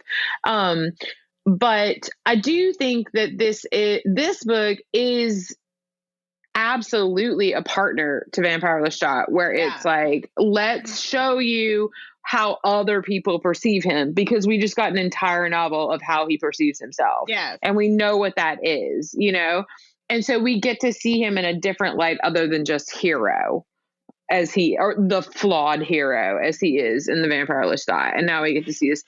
And in this novel, I think he's very much the character that is careful what you wish for, because you got it. And now it fucking sucks, like that kind of thing. I think it's really interesting in that, and this, like, again, she's written 1,000 books since then, but in the triptych, in Interview with a Vampire, he is the villain. In the Vampire Lestat, he is the hero. Absolutely. And in the Vampire, in the Queen of the Damned, he is neither of those things. Yeah, yeah. Neither or both. Yeah. Yeah, I mean, again, he's just like he's this other, and I think like that's the thing about like this is what I mean when like we could talk like when you first like start when you read them, they're hot garbage, but like when you start talking about them and putting it together, it's like I mean it's still hot garbage, but it's the still fanfic like community is like for these books. I have not looked, but I assume that it is alive because there is so much here.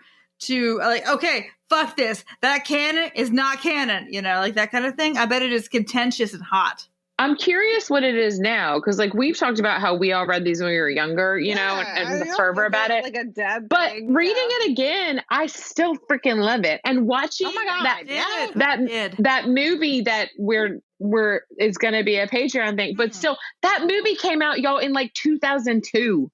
Are you fucking kidding me? Like, what? Like, I don't remember it being that old. How long ago that was. Thanks, babe. Oh my God. Yeah, exactly. I remember exactly how long ago that was because I know where I was working at the time, and I know that I told everybody I was working with, why are you going to see that? It's going to be hot garbage, and they all went to see that. Yeah. It was hot garbage. It was hot garbage, yeah.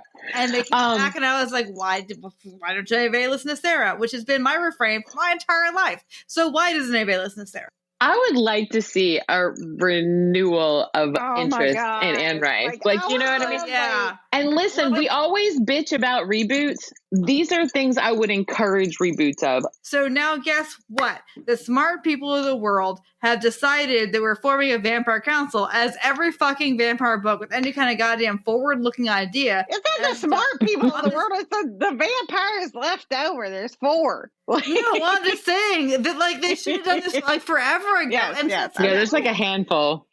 Because these dumbasses need some rules, because otherwise, what is it? It's nothing. It's whatever. It's like fucking Armand in the goddamn sewers.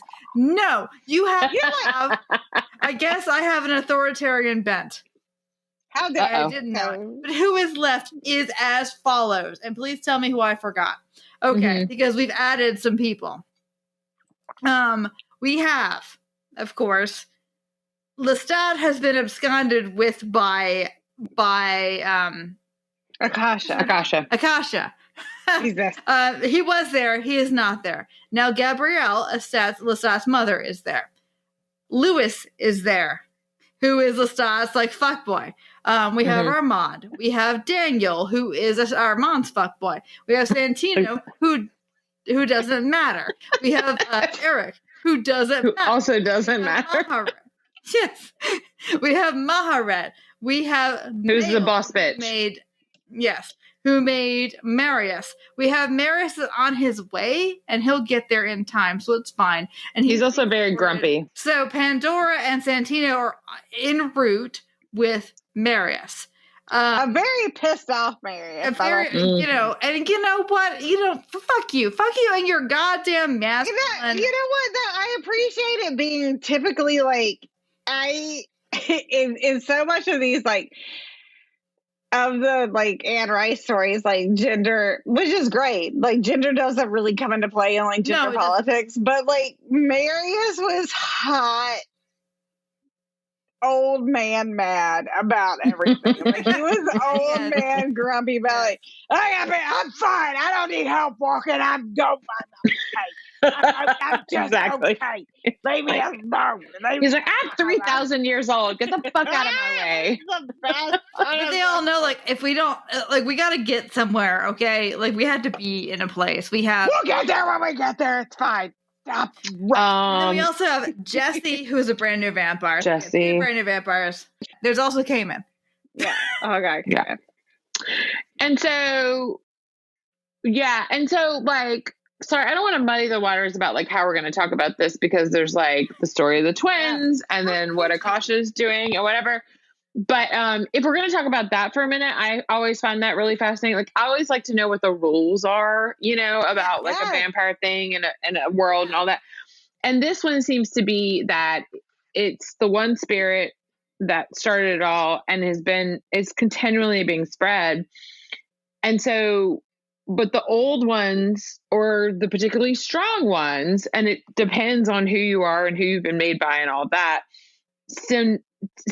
seem to pass down these like powers and whatever, you know? And so, anyway, I don't know. I'm getting off topic, but one of the things. No, I agree. I liked it a lot. I was like, they always out of it by lore. They always had like a thing that they would be better at. Like, not everybody can fly. And like that was right. Santino can't fly. He's an asshole. He can't fly. Fucking shitty for Pandora. She has to walk to fucking Nunavut because Santino can't fly, and she doesn't want to hurt feelings. Like, what the fuck? Pick his ass up. But I know. She didn't think of that. She's like, pick him up. No, like honestly, time out. One of the most that I'm going to give Anne Rice the most credit for is that she describes vampire flying as fucking miserable. And like, that's what it would be. That is what it is. It's like, you in the wind. Your eyeball. Like, it's like being in a really shitty convertible. It's like the most realistic thing. Yes. Yeah. It's like her most realistic thing of the whole book. Yes. Like how shitty it is. Like I want to give you a high five. Yeah. Like, that was the worst. So, right, so our vampire cabal is like, they are in the Sonomas, which good for them. I would like to be the Sonomas. Like, anyway. Meanwhile, Lestat has been just picked up by Akasha's he has clutched to her breast. Okay. We have to get into this because we are so far in the weeds. Like, all right. So Akasha's like, "Hey, boo, you coming with me? I'm no longer just sitting on a chair. Come on." And he's like, "Hey, you hot?" You know what? He's that dumbass motherfucker that we all know. That we're just like, you're not half as clever as you think you are, and you're always attracted to a dumb, crazy bitch. Every red flag that you push out of your on the way in will hit you in the face on the way back. That has been absconded with, and like the first place that they go to, he and Akasha is Azim. Hey, remember Azim? If you go Azim, call Azim. The Temple of Doom, and like Akasha's like, "Hey, this is fucked up." Which, granted, it is. But she's like, "You know what's more fucked up? What I'm about to do. I'm about to kill every motherfucking man in this place except for like one. You know, like, we're gonna get a 10% population sitch." And she's just like, "Oh, Azim." Azim's like, "Oh, I gotta go." She's like, "No, you're not." And like, burst into flames.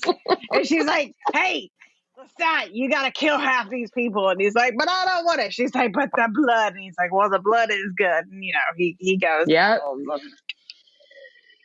But I mean, she obviously has this plan, and this plan is dumb. Okay, so now the thing is, we talked about viewpoint characters. She is not a viewpoint character. Absolutely. I don't ever see this from her point of view. Exactly. I mean, well, also, we'd kill ourselves. Like, no one wants to see that. It's a poisonous point of view. I mean, she tries to explain herself, but her explanations are so fucking bullshit. Well, you know, it's like when a Karen, all of a sudden you gave Queen Elizabeth the power just to like eat people. And I would still want to know why. I would still want to know like what her internal process was. Well, obviously, but I'm saying like, but it's such a viewpoint that's so alien from your shit that you're not gonna get it. So anyway, the thing that is upsetting though is that all of these people should be, not all these people, at least a third of these people should also be completely alien. Because of these people who are viewpoint characters, one of them is third vampire. You know, I mean, like, but she's the only one that makes no sense. She's the only one who is like bananas baller, you know? So what is wild is like, she just goes over, like she's going all over with Lestat. Like, cause she is horny for Lestat. All over. Hold on. Well, no, let me finish. Like, so, like, they go to, like, they're in, like, Nepal, They're in Nepal.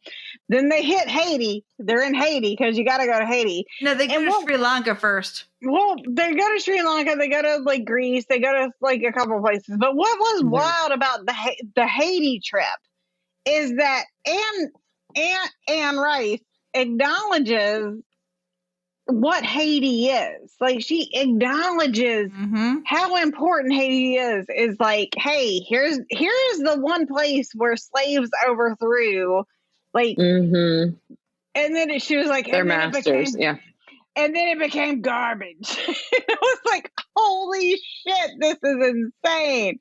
Like, so as Akasha states it, here is her plan, and please feel free to state your opposition to this plan. The idea is she's being very kind to let 1/10 of the men escape, because now we have IVF, right? Yeah, so that's fine. Right. We can just make babies. It'll be fine. So we don't really need them. We can make female babies. Yeah. Oh, yeah. So she's being super generous by leaving 1/10. But hey, just in case, she's making Lestat and all the women who are, of course, completely ensorcelled by her. This is not really their choice. They act like... See, and Anne Rice does not seem really clear on if it's their choice or not. It's obviously not their choice. They kill 9/10 of the men on the entire country of Sri Lanka, like most of the Greek islands, and Haiti. Yeah. Like, I don't know, did it stop at the border with the Dominican Republic, or did it like the whole island? I'm really not sure. But the DR is like, we out. Yeah, so I don't know. And so, like, the world news is covering this, and they're not covering it the way that you would think that they would be covering this. 9/10 of the male population we're talking millions of people now. Like, they're saying, hey, there's like mass hysteria, like, as like the media would. They're not gonna be like, there's some old bitch just doing a thing. Like, well, no, but I mean, like, I don't want to say the word male genocide, because I'm sure that's like some kind of incel word. But, no, I mean, no, it is.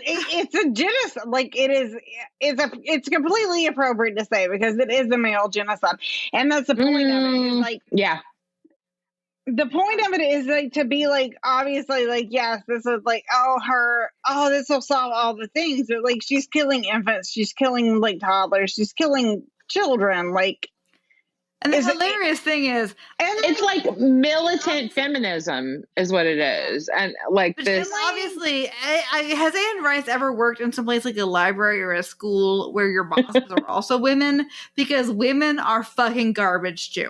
Well, that was. I mean, like, women are as, I think. She cannot imagine a horrible gynecrocracy, which I can easily imagine because I've worked in libraries for almost 20 years. I think that was her point. And then I think also, like, what was interesting to see, like, how Lestat interacted with these, like, when they're in Greece, like, I was like, oh, there's, like, 13 guys.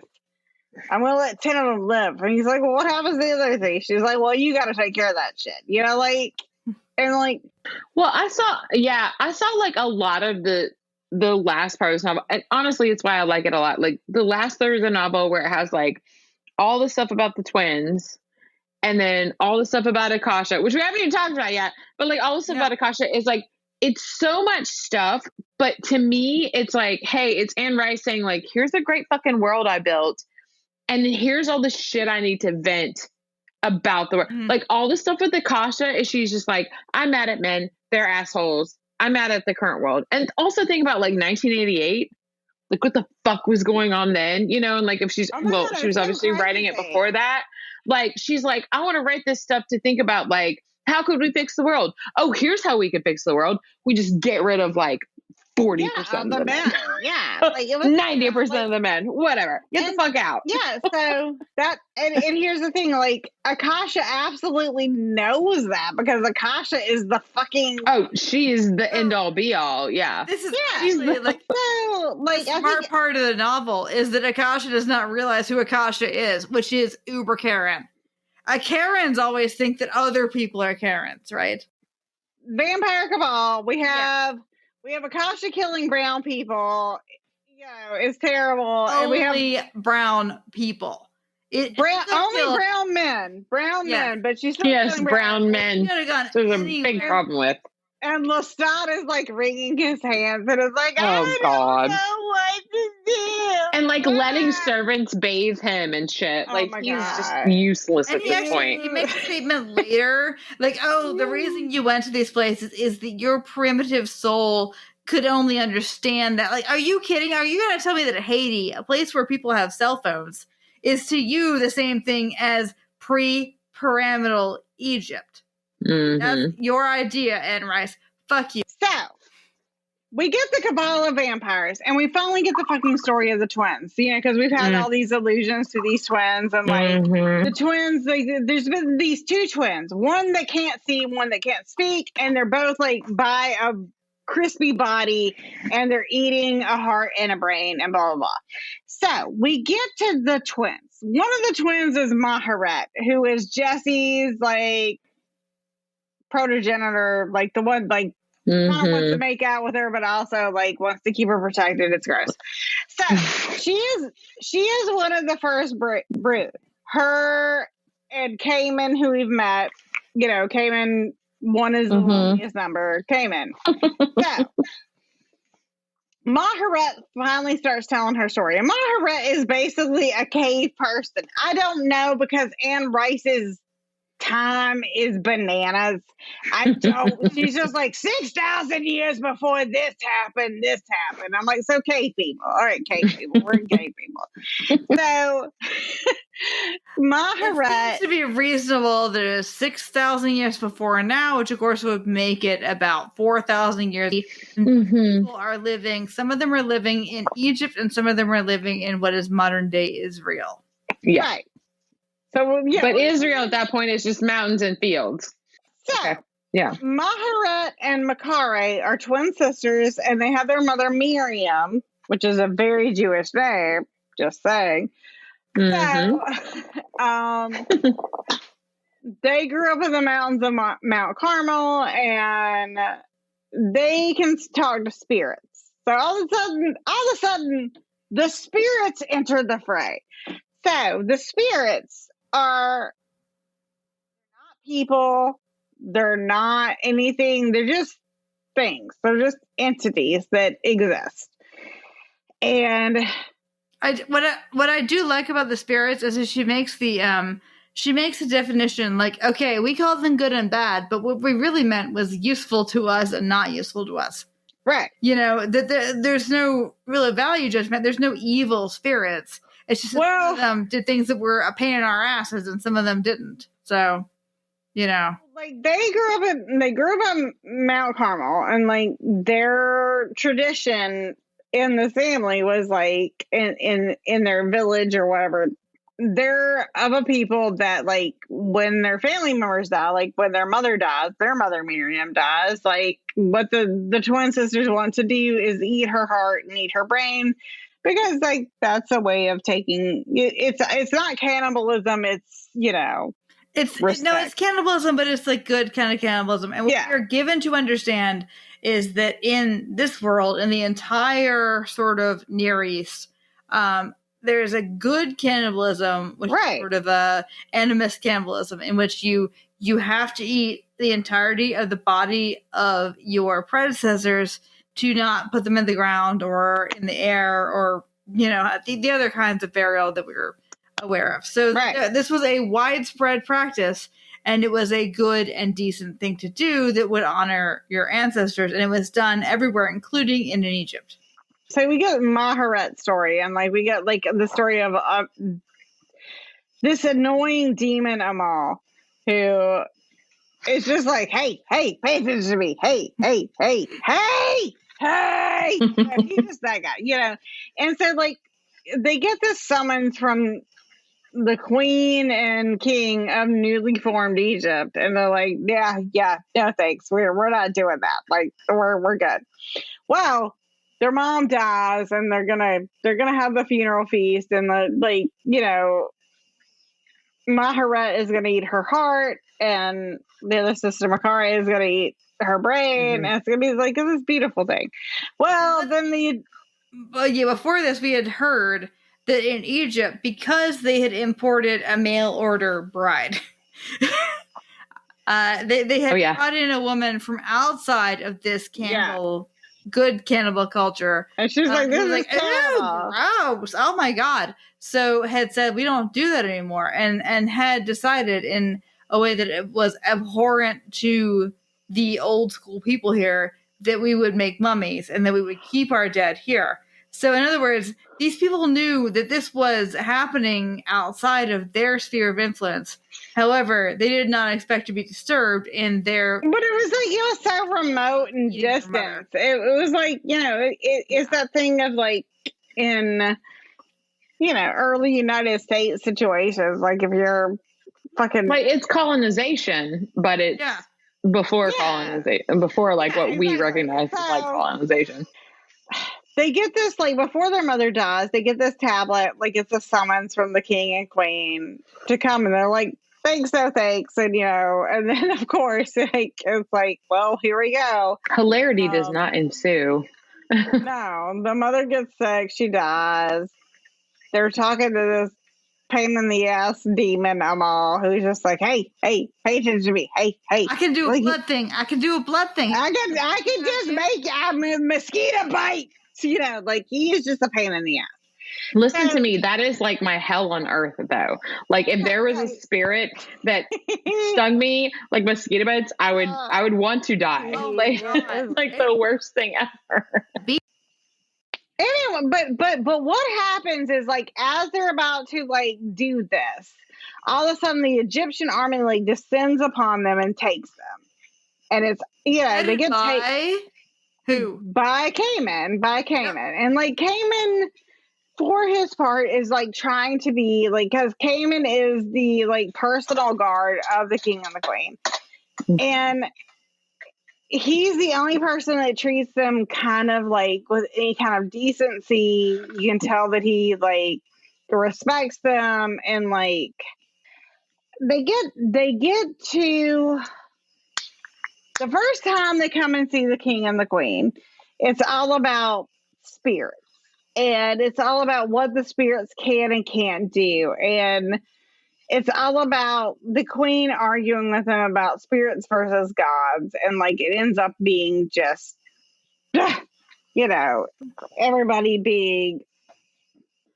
Well, I think that like part of this is like really important is that this is where we see like Akasha become like the person that she was, and then like who she will be as the Queen of the Damned is that she, and this is what they spend a lot of time talking about that part of the book, is that she wants there to be proof of gods. She wants there to be proof of like something bigger than her and bigger than anything and anything.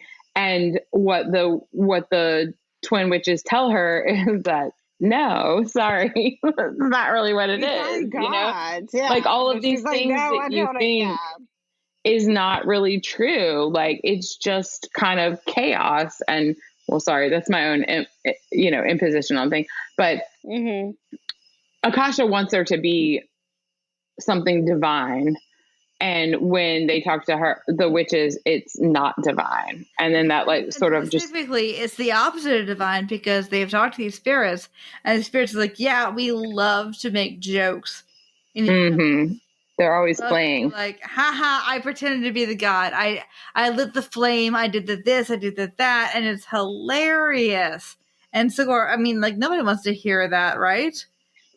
Makari, Mahara is like the more peaceable of the sisters. Where Makari is like, I'm gonna give you the fucking business. Like, she is giving Akasha the business. And so they think they're gonna die. And like basically what happens is like, well, you're not gonna die, but we're gonna make the one person that's treated you nicely, Caiman, he is going to assault you both because If he doesn't do this, he's gonna die. And it's horrible. Because so they let's not kill them. Let's let's humiliate them. And then they're like, well, you guys could go. So like they go, and Maharet is pregnant, and like they found some Bedouins, and like she has a baby, and she names it Miriam for her mother. And they're, like they have a good year, and then all of a sudden Caiman shows up, and he's like,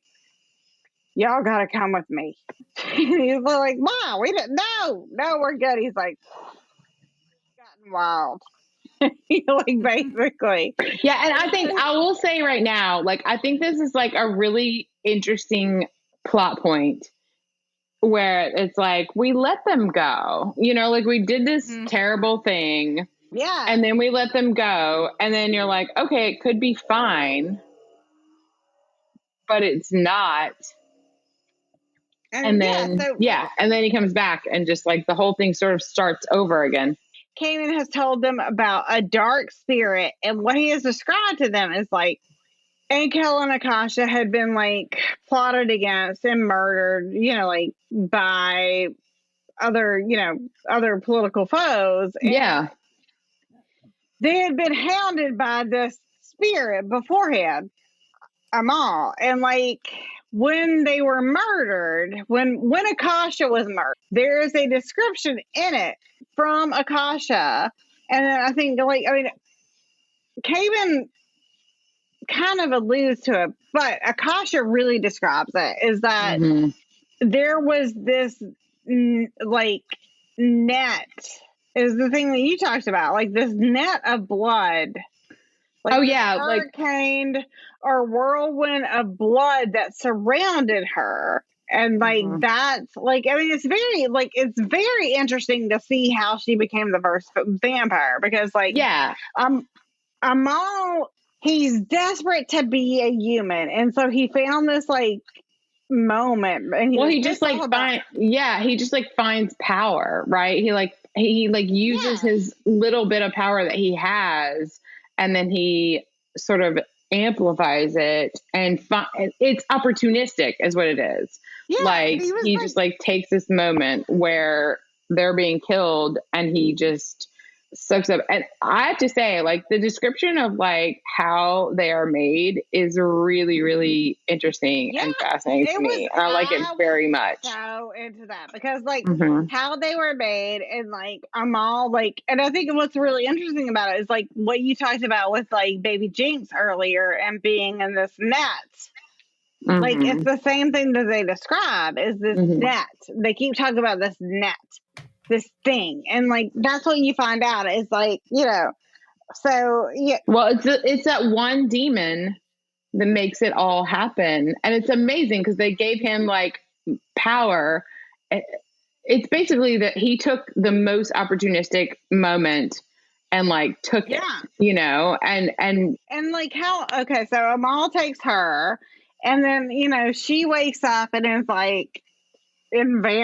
how she just bled all over and wakes up. She was dead, and then he took over her body, and then, or melded himself with her body. And so what we know is these two are vampires. They are vampires as we know them, and then they call on the twins, and the twins are hey, here's what you are, and they're if you want to not be crazy so much, you gotta distribute that shit out some, and that's and they're we gotta go now. This is Uber Karen. They tell her things that are true that she cannot handle, and so she chooses to disregard them all the time. Oh my god, she just ignores that's that. That's what she does. She's everything that she hears that she doesn't like. She is well, didn't hear that. Moving forward from that, just just gonna go in this direction. Yes. From that. So I mean, it's probably what she does in the present day in this book. Also, of course, is that she because and when they end up accidentally making other vampires, essentially they don't follow any instructions. But because there are none. What the important thing is that they're fuck you, bitch. You told me things I didn't like. I'm gonna take your eyes out and your tongue out, and they do that except that they both eat those parts of them. And then they put them in coffins and they float them on opposite sides of Egypt. So that's the important part. Makari loses her tongue and Maharet loses her eyes. They're putting sarcophagi and they're like basically shipped off on other sides of the world. So Maharet wakes up. I don't know. It doesn't matter. Maharet gets found relatively easily because, of course, she's sent across the Indian Ocean where there's like lots of people. And then her sister, we find out, is like in like the jungles of like South America. And I mean, like, no matter how, like, what you think about pre-Clovis, I mean, it takes a long time for people to get there. You got Vampire Akasha not listening to a word of sense. Like, Makari is like, hey, this is bad news. And she's like, I don't want to hear it. Fuck you. Make her what I am, you know. And Makari says, well, fine. Make me what the fuck you are. I'm going to destroy the fuck out of you later. And she's like, she curses her in truly classic fashion. Yeah. So we don't really know what happened. So Maharet has not seen her sister in like 7,000 years. Well, all we know is that she's like a jaguar running around South America. So how this insane ass book ends. And I kind of appreciate. So what happens? Yeah. You got the cabal. You've got all of our olds that like Lestat loves. We've got Gabrielle. We've got Louis. We've got Armand. We've got Armand's boy toy Daniel. We've got Marius. We've got Pandora. We've got Mel. And Eric. And then, we got these randos, and they're just like they're wringing their hands, like, "What do we do? What do we do?" And, you know, and like Lestat's like, you're murdering all these people, but I can't stop you. It's terrible. I just want to see my friends. So, but both of these things are converging upon this awesome Sonoma house. So, no, for some reason, like now, Makari, who has not been heard of for centuries, suddenly we all because evidently I guess she heard Lestat's fucking music and like, what the fuck is this? Like some sort of like guerrilla like warfare like camp, like whatever, doesn't matter. She heard it and she woke up and she's like, fuck that shit, I hate new metal and I'm going. And meanwhile, so is Akasha. She's closing on them too. But the thing you need to know before anything else happens is that everybody is well aware, because it has happened before, that if Akasha dies, they all die. And now we realize that's because she's the one that has a demon in her. Okay, so we can't just fucking run at her with like a sword. We'll all die. Okay, so when she comes to the Sonoma house, like I hate to invoke something from the movie, but something from the movie that is so cool to me is like she just fucking appears at that place. Yeah. You know, she's like, hey, you guys want to talk to me? Here I am. And then they do. And then like literally in the book, it's like, I don't know, it might be 50, 60, I don't know. It's a lot of pages where they're all sitting there around this table, just like having this vampiric, like ultimate conversation. Here. Okay, so what happens? Like, here is the thing, and here is the thing that is the like to jump in it. Like the thing that pisses me the fuck off about it is like the build up to Akasha and everything else is that she is the scariest motherfucker out there. Like, no vampires want to mess with her. Like, she is scary. She is, you know, like when she shows up, like it's all amazing. Like she's just like they're there, and it's all fucking Marius just be like, but please, like, but please. Okay, but right. But let me say this is that, and maybe I'm. Hopefully, I'm not the only person that needs this. But like when Akasha is making her case. And she makes it for a long time, and it's like a lot of pages and all of this, and it's just like, men need to die. Men need to die. Like, in order for us to make like a perfect society, men need to die so that women can be judged. And like, we all know the problems with that. But a lot of what she says makes sense. Like, let's not pretend that it doesn't, you know, that it's just like, oh yeah, you're right. Like, just having a society of women does not fix the problem that she's talking about. But I mean, like, it's so like what somebody who has spent like 6 millennia, like just listening to people, like that would be your course of action. Yeah. Like, but she also, she didn't participate in any of it. Like, that's the thing, you know, like she didn't take part in any of it. So she just comes in, she's like, I want to be a goddess. I want to fix this. I want to do this. She's very problematic. She's a woman who thinks that she can walk in to like Black Lives Matter and fix everything. Yeah, fuck her. I hate her a lot. We spend 400 pages of a book being like, Akasha is the baddest bitch in town. Yeah. She is. She's great. She is the baddest bitch in town. But then all of a sudden, a literal bog witch comes out of nowhere. Woo woo! Always team bog witch. Always team bog witch. Me too. I'm like, yes, let's do this. You know, if you put enough hate in your heart, you can do anything, girl. Look, here's the thing. I love a bog witch, but all of a sudden this, like, she just shows up out of nowhere. And they're like, hey. And what happens is, this is going to be a difference of what, like, it doesn't matter because it's so stupid. Yeah, we just agreed on what actually happened, but it does not matter.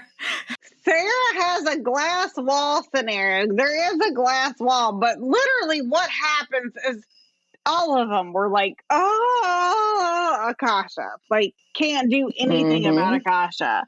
Yeah, we're scared of her. This bitch Bakari comes in and in less than a minute has ripped the fucking vampire queen's head off. Like, just is holding it in her hand. To be fair, until Maharet decided to tell her fucking story, which she could have done at any time in the last 6 millennia, nobody knew any idea for what we could do if we killed Akasha.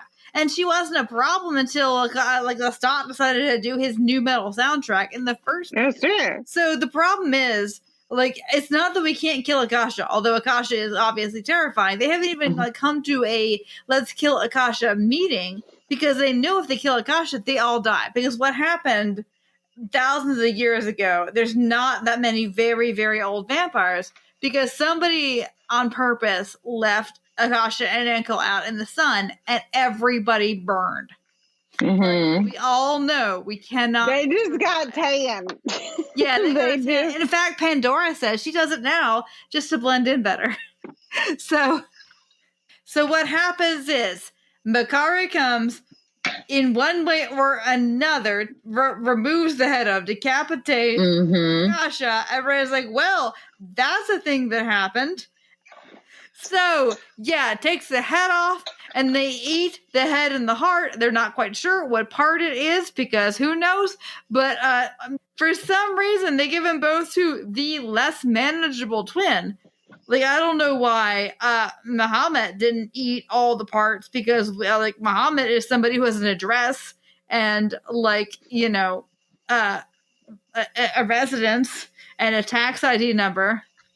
They ate the part that had the demon in it, but it went to Makare, which nobody knows who she is. She's obviously probably got major mental problems because she's in like the leaf litter of a rainforest for a long time. So I would have given that to somebody who was a known quantity and who had like documents on file with Lords of London. But and now that's the new Queen of the Damned. That's mostly the end of the book. There's a long epilogue about Night Island and all this business. Essentially, the Queen of the Damned is dead. All hail the new Queen of the Damned. Vampire Nation has been saved for the good of all mankind. The bad of all mankind. I think that the movie actually does it better. I completely agree. Where they like drain her and then like do this whole thing. I think it's and that's very rarely true, where it's like, oh, the movie did it better than the book. The book is much more sensational, and it's really fantastic. And I love the whole like full circle of where they eat the head and the heart, the brain and the heart, like that kind of thing. I think that makes sense. But in the movie, they just drain her completely, and one person takes it into her, that person, and then it's done. Somebody has to take on the death, and it is Maharet, which, I mean, that actually makes like, yeah, gut level story sense. It does. It's not, I mean, you know, no props. Yeah, it's not perfect. Garbage. Right? Yeah. But no, I agree. It works better. It works better in the film. But so the only thing I want to say about the end of the book and all the things is that I really feel like it was like Anne Rice's place to be like, where she was like, I'm going to vent about all my philosophies about humankind. Like, that's what happened at the end of that book. That was just like, here are all the things I'm upset about, and here's where I'm going to like talk about that. And she put it in the words of her characters. And it's even like Lestat's moral cowardice. Well, all I want to say about the end of the book is that I think that Akasha had a lot of good points. I mean, like there is precedence for women and literature that say like, we don't want men involved, you know, and like this kind of thing, and doing that kind of thing. Of course, it's not ever going to be perfect, and no one's ever going to have the best answer or any way to like, there's no way to like do a Holocaust or a genocide and solve something.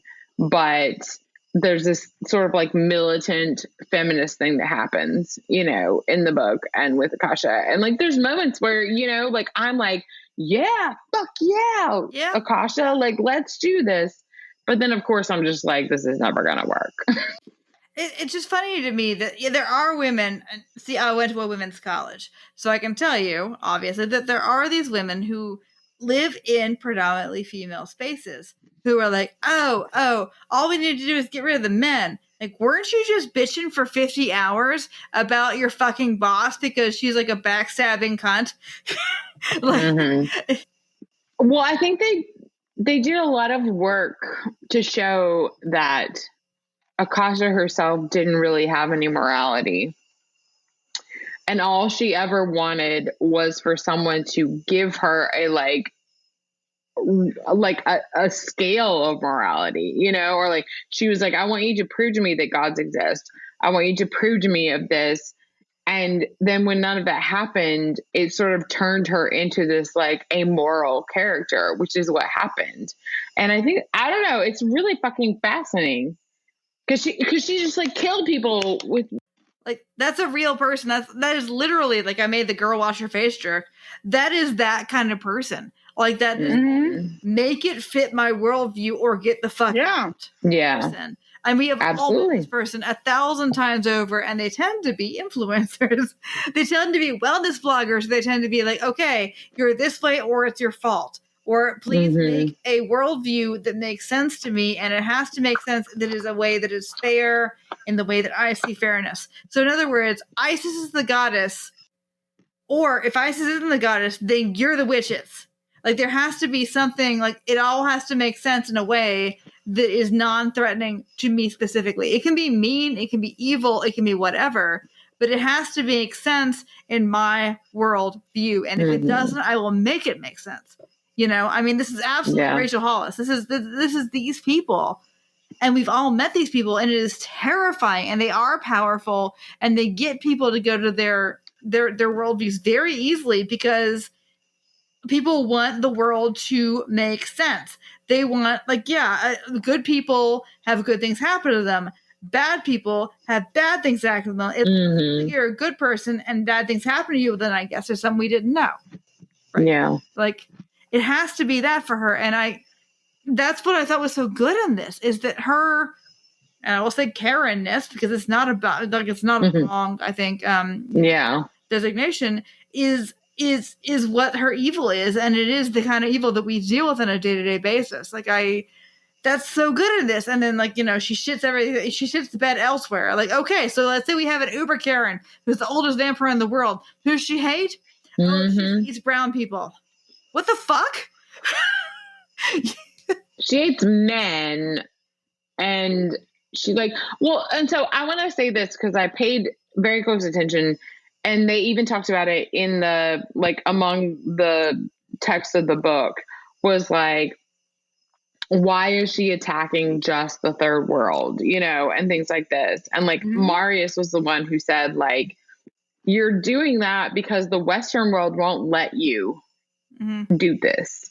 It was one of the end arguments of the thing. It was because she hadn't attacked the Western world yet. She had just done the third world, everything where it's very stereotypical and okay, these people will follow me because I am showing up to them in some way. And again, it's very unfortunate and black and white and whatever, but they made that distinction. And I don't think it's perfect, of course. I don't think that Anne Rice did it perfectly at all because it just didn't materialize.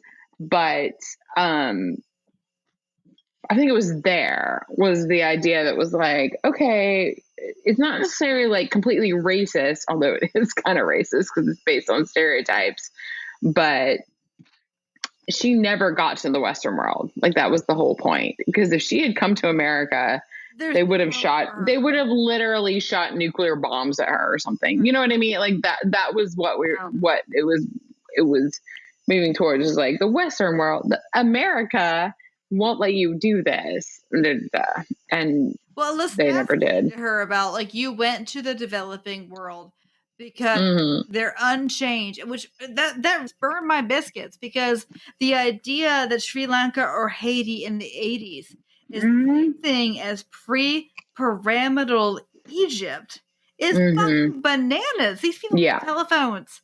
Now they have cell phones, and in fact they have WhatsApp. And WhatsApp going down completely just trashed their country. What the fuck?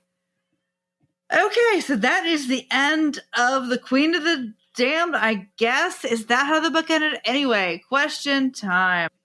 Big dick energy or big dick energy? I have to say, Lestat got snipped in this book. I'm going to tell you, the Courtney opinion. There's two big dicks in this book. It's Armand, and I'll get into that in a second. Yes. And the second is Amal, the weird Amalthus ghost that got pissed off and became the demon. Yes. So Armand basically created Fuck Island. That's what he made. He made a place called Fuck Island. And he found this guy and he's like, hey, yeah, you, come on.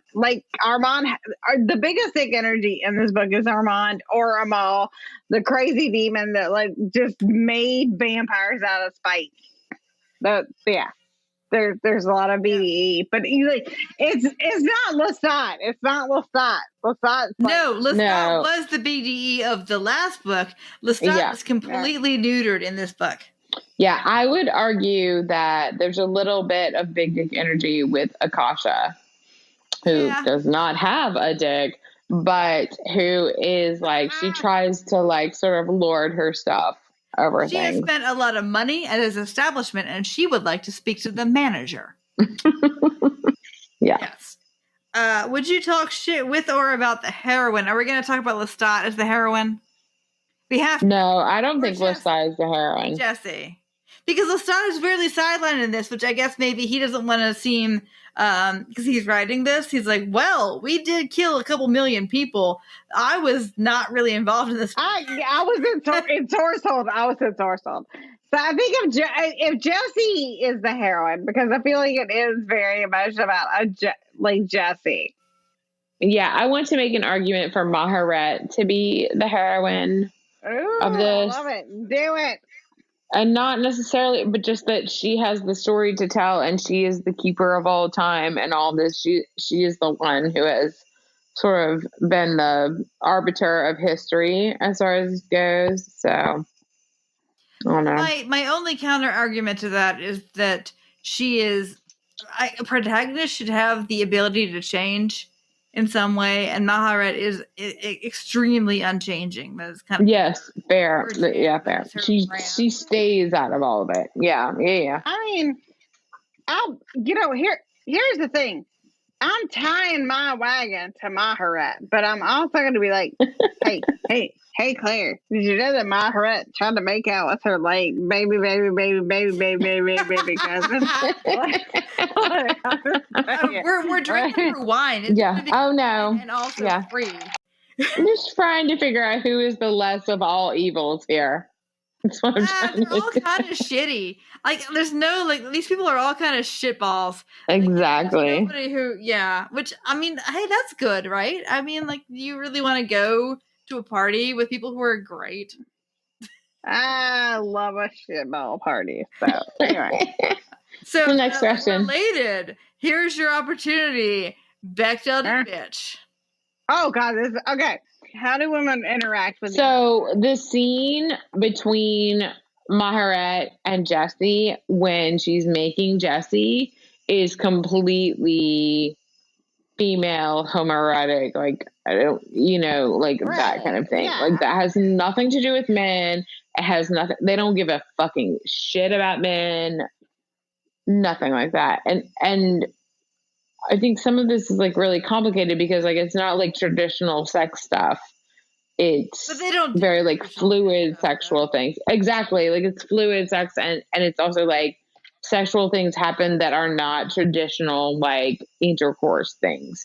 So, but I would say at least that scene between Maharet and Jesse when she's making Jesse is very. I think that there's a lot of the word might be more appropriately fascination. Like I'm thinking about Jesse is fascinated with Claudia, the dead vampire. Yeah. The like they have interactions which are not positive anyway, but they certainly don't involve a man. Right. And absolutely. And Jesse's interactions with men are so quotidian and shitty and boring. Like my Talamasca boss says this. Guess what? I'm gonna do that. And but her interactions with Maharet are, if gross, at least they're magical. They're like oh yeah, and like the interactions that women have throughout all of this. Gender roles are sort of abandoned among these vampires in a way that sometimes is like particularly boring, and just means that they're kind of queer. But sometimes is actually like Lestat is certainly the pursued, not the pursuer, for example. I would say that it absolutely is a plus on Bechdel to bitch. It's just that some of it is gross. Like when your great grandma puts the moves on you and you live. Yes. And like, hey. Yeah. Oh, but we're neglecting all of the twin stuff. So when it's like the tale of Maharet and Makari, that's completely like men are involved, but they're not necessary to like what's happening to them. And so it's that's much about one thing. Like mother-daughter lineage also. Like it's great on Bechdel to bitch. Yeah. Yeah. No, I mean it absolutely is. Really female-led society. Yeah, it's all fine. They eat their mom in a very consensual way. It's a whole thing. So that leads me to, when it comes to consent, is this book more Robin Thicke or Marvin Gaye? Oh, Jesus. Yes and no. Okay, all right. I'm gonna unpack it. Get it, Courtney. All right, so our one is the loneliest number, Caiman, obviously rapes the sisters. Yeah, and he calls it rape, like he rapes them. But here's the unwinding, whatever. Like, it's crazy. So like, he rapes them, but he is essentially like put to like he is assaulted by making them do this, because if he doesn't do this, then he is gonna die. And so like it's a big old messy knot of terribleness. So It's a lot of power being misused against people who cannot say no. And some of them are women, and some of them are men, and some of them are physically raped, and some of them are forced to become assaulted. I mean, it's a whole. I mean, we also the main premise, the main thing that happens in this book is a demon gets mad at a bitchy woman and just makes her a bloodsucker. And that's great. But on the other hand, I don't think the demon meant it, and so there's another. I absolutely fucking meant that shit. No, he meant to go drink her. He didn't oh God, I'm stuck. Oh, this is so nobody's consenting for it because I think he was ha ha. I'm here. Let's talk more though about so that's the obvious sexual assault. Somebody is told to rape people and rapes them. So forget that though. I mean that happens. But then, there's also some weird fucking nasty grooming shit in other aspects of this book. For sure, Maharet is creeping on her great whatever granddaughter. Armand is both creeped on and creeping on. There's a lot of consent stuff. But then again, isn't vampirism all about consent? I'm more okay with it, about this banana things because, it's not... If it's situated in reality, please come take me, Vampire Queen. But, it's not situated in reality. And I think, I know that things are grooming, but I also know that things are just, a beautiful boy thinks you're interesting. And, he's so otherworldly. You know what I mean? I don't know. There's the one that's gross is not Daniel and Armand, because you expect people like that to do things like that to one another. It is Jesse and Maharet, because that's fucked up. That's the one that's fucked up, right? I mean, don't be creeping on, if you want people to take on your mantle as your descendants, maybe don't, put your mouth on their mouth. But what is wild to me about vampire... you know what I don't... Here is where I am team werewolf on some shit. Oh boy. We're team Jacob now. I'm waiting for the letters. Werewolves will just fuck. In vampires, it's this illusion of sensuality. But we don't touch because we can't touch and because we're asexual beings. And if you're asexual, that's I got no beef with that at fucking all. What I got beef with is using asexuality to be sexuality. No, just fuck, just God. Well, that's funny that you say that because something I have always wanted about Anne Rice, and I probably have said this before in the other podcast, is that the vampires would just fuck. Just fuck. Just have sex and do this thing that is natural to every human person that has ever, and or vampire or whatever. But then Anne Rice did this whole thing where she was they don't fuck. Well, I mean, they put their fangs in things, but that's not the same thing. And okay, I don't remember any other book having that just a tip business except for Armand and Daniel. Just a little bit of blood. There was one moment when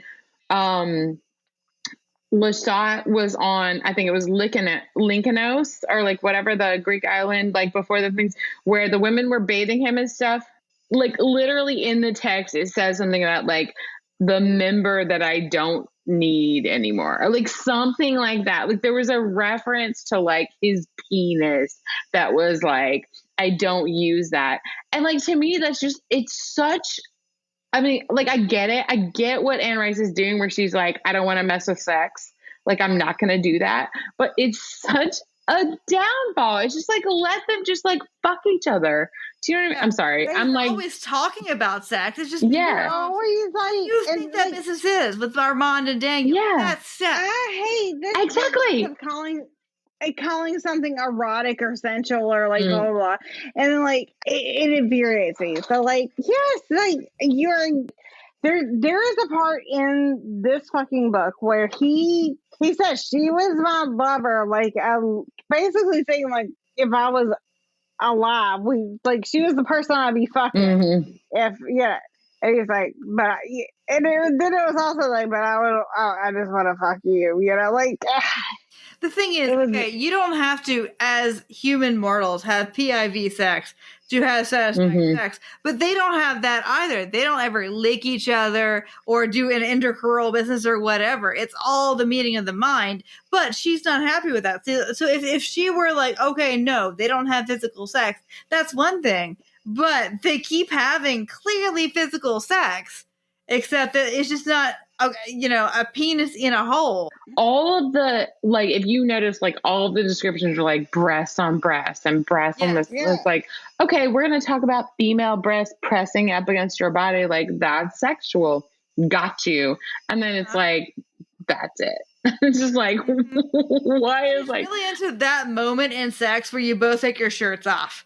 Like that is like her, which is fine. Yes, 100%. I mean, that can be very exciting. Exactly. Yeah, that's awesome. But then, like, don't act like that's not like, oh, no, we're into a holier, more spiritual sex. No, you just like rubbing your nipples against other people's nipples, and that's cool too. just like, you know, live for that. You know, it's fine. All right. Next question. How badly are you judging your mom-in-law for reading this book? I would have been not the fuck at all, because like I love this. I love this shit so much. My family on no side was in it for speculative fiction of any genre whatsoever. No sci-fi, no fantasy, no horror. No. Oh yeah, no. I mean, if my grandmother had given me this book, I would have been very fucking happy. She did not. Well, and I mean, like, it goes back to what we were talking about, how, like, when you're a kid, all you want is more, right? You want more information. You want, like, you know, which leads you to bad ends. Like, when I'm thinking about, like, Thomas Harris, like, people thought they wanted more Hannibal. No, you don't actually want more Hannibal. You will not be happier knowing more about Hannibal. You'll be happier knowing less about Hannibal. Would Scarlett Johansson be in the movie, which is our... How racist or homophobic or, you know, trans erasing or whatever is this? This is wild as shit because, again, like we said, there's legit the Temple of Doom. Like, Pandora is Indiana Jones. She is, like, coming up on the Temple of Doom. And, like, all the places that Akasha, like, goes to. And I don't know if it's, like, oh, we're supposed to look at, like, remote places or whatever. But, like, basically it's a place, all the places that brown people live. And, like, she just... Well, and they actually make the statement, like, where is this, Lestat says. And Akasha's like, it doesn't fucking matter. Like, well, it kind of does. Who are these people? What do they want? Why are they here? It doesn't matter. They're just brown and suffering. Like, that's there is a little bit of reference to like her doing that. I mean, I tried to pay a lot of attention and catch it. And Marius talks about it slightly, and he literally says that like she did this because they're uneducated. And I was like, oh God, that's like a really big stereotype thing. You know, like we can't do that. So how many ancient vampires in this idea of what an ancient vampire is are fucking illiterate? No, it's most of you motherfuckers because you just read minds. Like that's what you do, and you like fake it. Like most of y'all, you know, are pre-literate. You're not leaving the house looking like that. There were good outfits in this. All the there were so many good outfits in it. They wear very simple, very, very expensive kind of belted businesses, and that was cool and stuff. But like, really, is the Miami shit. Oh wait, but what about the scene where Makari shows up and they're all like, "Why is she wearing a poncho with a belt about it?" Do you remember that? Like it was like in the text, and I was like, "Who the fuck cares what that woman is wearing? Like she's a fucking goddess." I love that you're like legit putting clothes on that woman because like I read that she just came in caked in mud, ripped the head off of it, and was like, I gotta go. She did, but there is literally a passage in the text about what she's wearing, and I'm like, she has a poncho and there's a belt, and I'm like, who the fuck cares about any of that? Well, exactly. It doesn't make sense. Can you imagine her putting that on herself and like making the belt and shit? Oh my god, she's the best. Like, okay. The only reason she would have done that was to protect her own body. Duh. Yeah. Blah. Let's move on. Yeah. But like, why the belt? To show off her waist, her very trim, like vampire waist? No, that makes no sense. Yeah, agreed. That was dumb and stupid. Would your 12-year-old self have dog-eared any pages? There is no sex in this book. It is very disappointing for that reason. Yeah, no. No, it's horny, especially with the whole Armand and Daniel business, but it is sadly unsexed. My 12-year-old self actually created pages to dog ear in my mind. Like, I feel like that this is basically one big fan fiction fodder. This is the least horny book that I've ever read. Like, there's so much fucking that should have happened. And yeah, agreed. Yes. Like, I didn't get to have the on-screen fucking, and you know what, and I resent that. I resent that you don't give me that. What pairs nicely with the dumpster fire? The blood of your enemies? Oh god, like Fireball or some shit. Like something insane, like Jägermeister shots. So, should a human being in the year 2021 read this? Y'all should absolutely read this book because this book is amazing in that what we have is a good marriage of the Golden Girls and Scarface and all the horny things that are like just the best. Listen, when I read it when I was like 16 years old, it made me really excited about like all these sort of like absolute things. And then realizing like why those absolute things wouldn't work, you know, like I really enjoyed the book when Akasha was like killing all the men. And I was like, yeah, that's what we have to do. And then I quickly realized that was like not what we had to do. No, I think that's a good perspective. I personally, I like reading this book and, you know, as a reader's advisory librarian, like helping people when they try to figure out exactly how to explain the things that they like to read. What I've heard more than once, and that it's certainly my jam also, is like I want to read about people finding like the ancient knowledge, you know? Like I want to find out like why things are and what the history is and like what the rules are. Like what are the rules of vampirism and why they are. And I completely do 100% dig that aspect. So, in my defense, 2 hours and 30 minutes is not the same thing as 3 hours. And I think that any scientist will agree that that is true. This has been Queen of the Damned by Bodice Stipplers with special guest from Dr. Claire.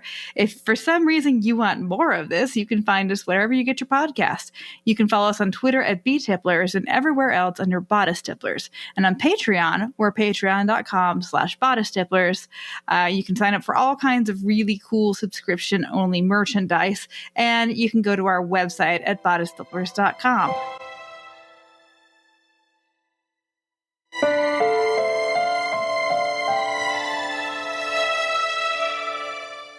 Bodice Stipplers is part of the Frolic Network.